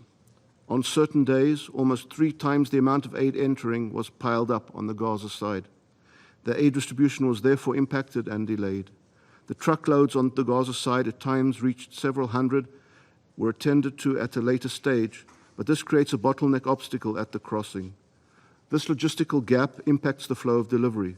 The UN must find solutions to this logistical gap and, among other things, extend its hours of activity, increase the number of trucks, as well as initiate more convoys to northern Gaza, especially as looting incidents have in late been reduced in that area. Mr. President, as we sit here in this Council to discuss humanitarian efforts, which are indeed extremely important, we cannot remain silent in light of a most horrific humanitarian case of injustice, the 133 hostages held by Hamas and other terrorist groups since October 7th. While this Council expects Israel to step up efforts and do its share with regard to humanitarian aid to the Gaza Strip, this Council must step up its own efforts and demand that this horror, which has lasted more than 6 months, finally ends. It is regrettable that this Council cannot bring refuge to these hostages and their families. We are here to remind all that these hostages have not been allowed any basic humanitarian assistance by their monstrous terrorist kidnappers at all. Israel will do whatever it takes to bring them home. This Council must step up to that task too. I thank you, Mr. President. I thank the representative of Israel for their statement. I will now give the floor to Ms. Sigrid Kaag to respond to comments and questions raised. Thank you very much. There were, I believe, 3 questions. I'll respond to those. First of all, on the question of consent with regards to the mechanism, as asked by the representative of the Russian Federation, well, the mechanism is mandated by this Council and as such not a voluntary arrangement. It's not an à la carte option, but we've had very close discussions and constructive discussions with the Israeli authorities at all levels regarding the operationalization of the mechanism and details related to the notification system as well as the database. And we intend to operationalize it, as I mentioned, and we count on the cooperation of all to ensure implementation, because it's aiming to facilitate, to expedite, and to obviously underpin the actions on the ground by the humanitarian actors. I've also discussed it in a series of meetings with the then Prime Minister of the Palestinian Authority, Mohammed Shtayyeh. I've also discussed it with Prime Minister Mohammed Mustafa and a number of his senior officials. So at the highest levels in both Israel and the Palestinian Authority, I have engaged, as I've done with, of course, other partners, important partners in the region. When it comes to the concept note with the funding proposal that was actually sent to donors and member states, on the 15th of March. It referred to crossings already opened, but the concept note itself includes also in the cover letter, and I quote, "The mechanism will also be able to service additional aid delivery routes to Gaza as well as maximize the efficiencies of existing routes.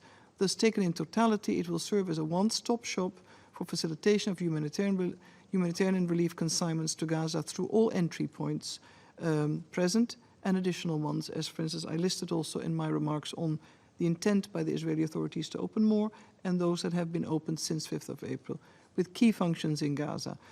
So in keeping with the mechanism, the goods coming from Jordan in the first instance, as well as to Gaza via Eretz and other northern crossings present and prospective, I hope, as well as the maritime route, this will be used.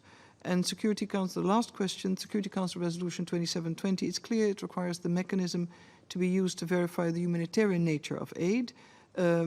It's, however, of course, a logical premise that the mechanism, the way it is constructed, could also be used for commercial goods in future, in due course, when it comes also to early recovery and reconstruction, but is constructed with a view to the language of the Council for Humanitarian Assistance. It is, however, upon the parties. Commercial goods as such, I'd like to stress that, are needed, very much so within the Gaza Strip. We need the informal economy and the formal economy to be rebooted and combined with cash assistance and the availability of cash, which is currently absent in the Gaza Strip for a number of reasons. This is critically important to help restore elements of human dignity for the civilians in Gaza. And I thank you very much for your support, political unity and voice, and we will continue with the teams and the wider UN family to do our utmost to deliver on the expectations. Thank you. I thank Ms. Kaag for the clarifications she has provided. There are no more names inscribed on the list of speakers. The meeting is adjourned.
Hi.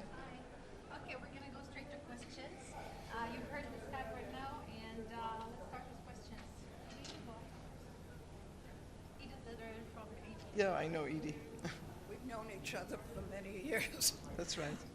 Ms. Kaag, how would you describe Israel's cooperation with your efforts to speed desperately needed aid into Gaza? Well, I think there's very constructive cooperation with my mission.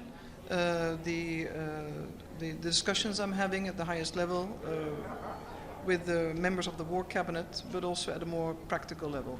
Of course, ultimately, the resolution asks for two elements, and one of them is facilitation, expedition, acceleration of the volume of aid getting into Gaza. The second one is the establishment of a mechanism, which you've heard me explain what this will do, to underpin it, to provide transparency, to provide visibility, but also allow for prioritization and speed of acceleration.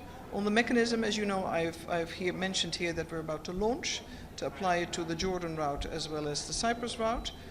This also, of course, requires the full cooperation of the Israeli authorities. I have responded to that. And we've seen since the 5th of April a number of measures adopted by the Israeli government. I have listed them extensively. We're in continuous discussion and negotiation about the other measures that obviously we also need, ranging from effective deconfliction to the importation of repair materials and critical equipment, be it either for hospitals or even as simple as the spare parts for trucks. So this is an ongoing, intensive negotiation.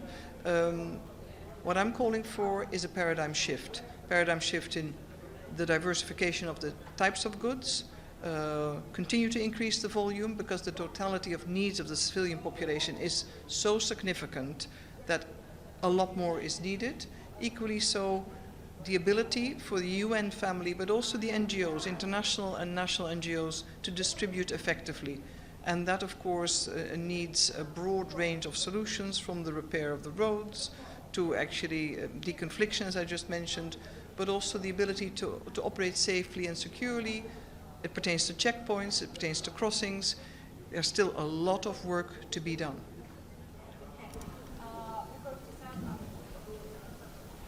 Thank you. My name is Ibtisam Azim, Al Arabi Al Jadid newspaper. I have first follow up on the issue of mechanism that you talked about. How is this, because it's not clear for me the details, if you could give us a little bit more examples that we better understand what we are talking here about. And then the other question is on the port and the Cyprus corridor. Yes. Are they connected, or like is the corridor from Cyprus has anything to do with the port that the Americans want to establish? Do you need this port really or not? Thank you. Well, let me take a step back. I've always said from the beginning, and I've repeated it here, the maritime corridor is no substitute for land routes. For me, and for, I think you've heard everybody else say this too, it's about land, land, land.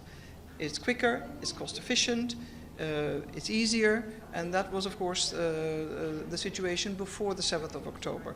So we need to continue to focus all efforts on the land routes. That's also why it's been important that from the 5th of April, Ashdod has temporarily been made available, that Erez crossing can be used, and that other crossings, as you've heard the Israeli representative just remark, will also be used. It's all about land. Now, the additionality that the maritime corridor can provide is important. It's welcome, but it's additional and no substitute. How the maritime corridor and the port are connected? Well, you need to leave from Cyprus. The goods will be cleared there. Goods will arrive. Humanitarian goods will be cleared, will be security checked. They'll be shipped. And then there's a pier that's currently pier/port being constructed by the US, where the goods will be received, so to speak, and distributed, will be received and distributed by the international community across the entire Gaza Strip. For the UN, we have determined a number of parameters under which the UN family is able and in a position to receive and distribute the goods. but there are also a number of international NGOs that are considering participating in the distribution of goods that come via the maritime corridor. How does the mechanism fit into this? It's the Security Council that said, let's have a mechanism. So we've built a database in which you inform you're a member state or an organization of goods category X coming. They'll be pre-notified, they'll be cleared, and then they'll be shipped. And it will ease the process, at least as planned, it will ease the process of clearance, security checks, and also, of course, the arrival and the quickly onward distribution within Gaza. That's the plan. We will have monitors and our staff that will verify the type of goods, and I'll be working from Gaza with my team, because the end chain is verification and monitoring within Gaza, but in support of the humanitarian action, also to allow the actors to scale up significantly, because significantly more assistance needs to be provided. And as I mentioned, it's not just about humanitarian assistance. We need a broadening of the types of goods that are allowed in, but we also need the commercial sector to start functioning again. Human dignity is also about choice. Sorry, just a follow-up. Michelle Nichols from Reuters. A follow-up to what you're talking about, the parameters that the UN's outlined regarding UN involvement in accepting goods that come off the pier. Can you tell us what they are, and is that to do with the Israeli military potentially providing the security for this US pier? And then just more broadly, is there enough aid getting in to avert famine? Well, I think on your last point, our collective effort, of course, are to avert a famine. What we certainly know is that there is still a significant number of children, those who are vulnerable, on a very high end of the scale of malnutrition. Food insecurity is very, very high. So what we need is not only the volume to go up, but we need predictability and we need sustainability. It needs to be a constant. It needs to be every day. People need to know that it is coming. But the importance of fresh produce, for instance, the importance of therapeutic feeding, the types of nutrients that pregnant women need, all that needs to be broadened and consolidated. When it comes to parameters, well, there are a number of them. Indeed, one of them is also appropriate, truly effective deconfliction, freedom of choice, the way we operate, the ability to distribute all over the Gaza Strip, and of course the appropriate distance, in this case also from the Israeli Defense Forces, amongst others. But the parameters are being discussed, and it's been clear from the outset that we've said we want to maximize and be part of the overall effort, but under certain conditions. And there's been no no doubt about what the clarity is that we're seeking, and we're very hopeful that we're getting there. Ultimately, the goal is to reach people on a constant basis. Thank you. Thank you so much. Thank you. Thank you very much. Which UN agencies will be involved in the distribution from the U.S. pier into Gaza? Will UNRWA be involved? I beg your pardon? Will UNRWA be involved? In my statement, I've explicitly said the entire UN family. Thank you.